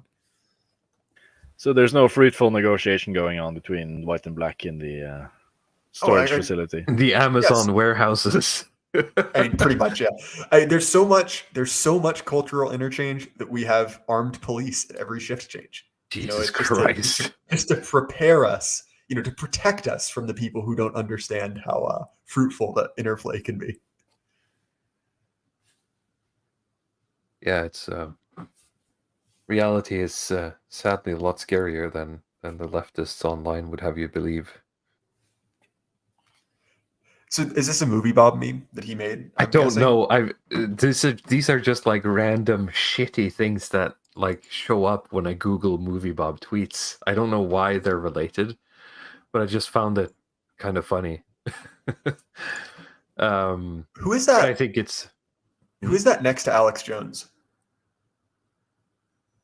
I remember her face, but I don't remember her name. No, I'm the exact same thing. I like this is again another artifact from another internet, but I don't remember who that is. I don't remember the name or why I know that face. Maybe someone in chat remembers. But actually, we should probably just end it for tonight. I'm getting really tired, actually. So thank you all for watching and hanging out with us. And Jay Burden, do you have anything you want to tell us about? Anything coming up before we leave? No, so there's obviously just my my normal podcast. I try to get out a couple episodes a week where I interview people across our spheres. I don't have anything confirmed. There are people I'm in talks with, but you can kind of look at my backlog. I recently talked to AA. I recently talked to Black Horse from the Radlib streams, and also a smaller channel that I want to shill, Witticism TV, who does great video essays. Recently talked to all those guys. I've got a pretty deep backlog. So if you enjoyed what I had to say, feel free to head over there. My links should be in the description. And for my YouTube channel, you can find me elsewhere. And if for some reason you're mentally damaged, you can join my Telegram, where we talk about apparently nothing but horny posting, race mixing, and whatever else it happens to come up. And again, like I said, thank you guys for having me on. I really enjoyed it. Thank you for coming on. It's it's always a pleasure. Luddic Path, you have your channel if anyone wants to join the memeplex. Yes, so yeah, new movies coming out. New memes coming out soon. And yeah, I don't really have anything to add. It's going to be good to go to bed right now. I'm quite tired. Yeah, same. Remember, everyone, to smash that like button for the algorithm. And I don't have anything confirmed right now for next week. But I mean, I'll advertise it when it gets close. And I think with that, we'll bid you all a good night, and we'll see you next week. Bye-bye.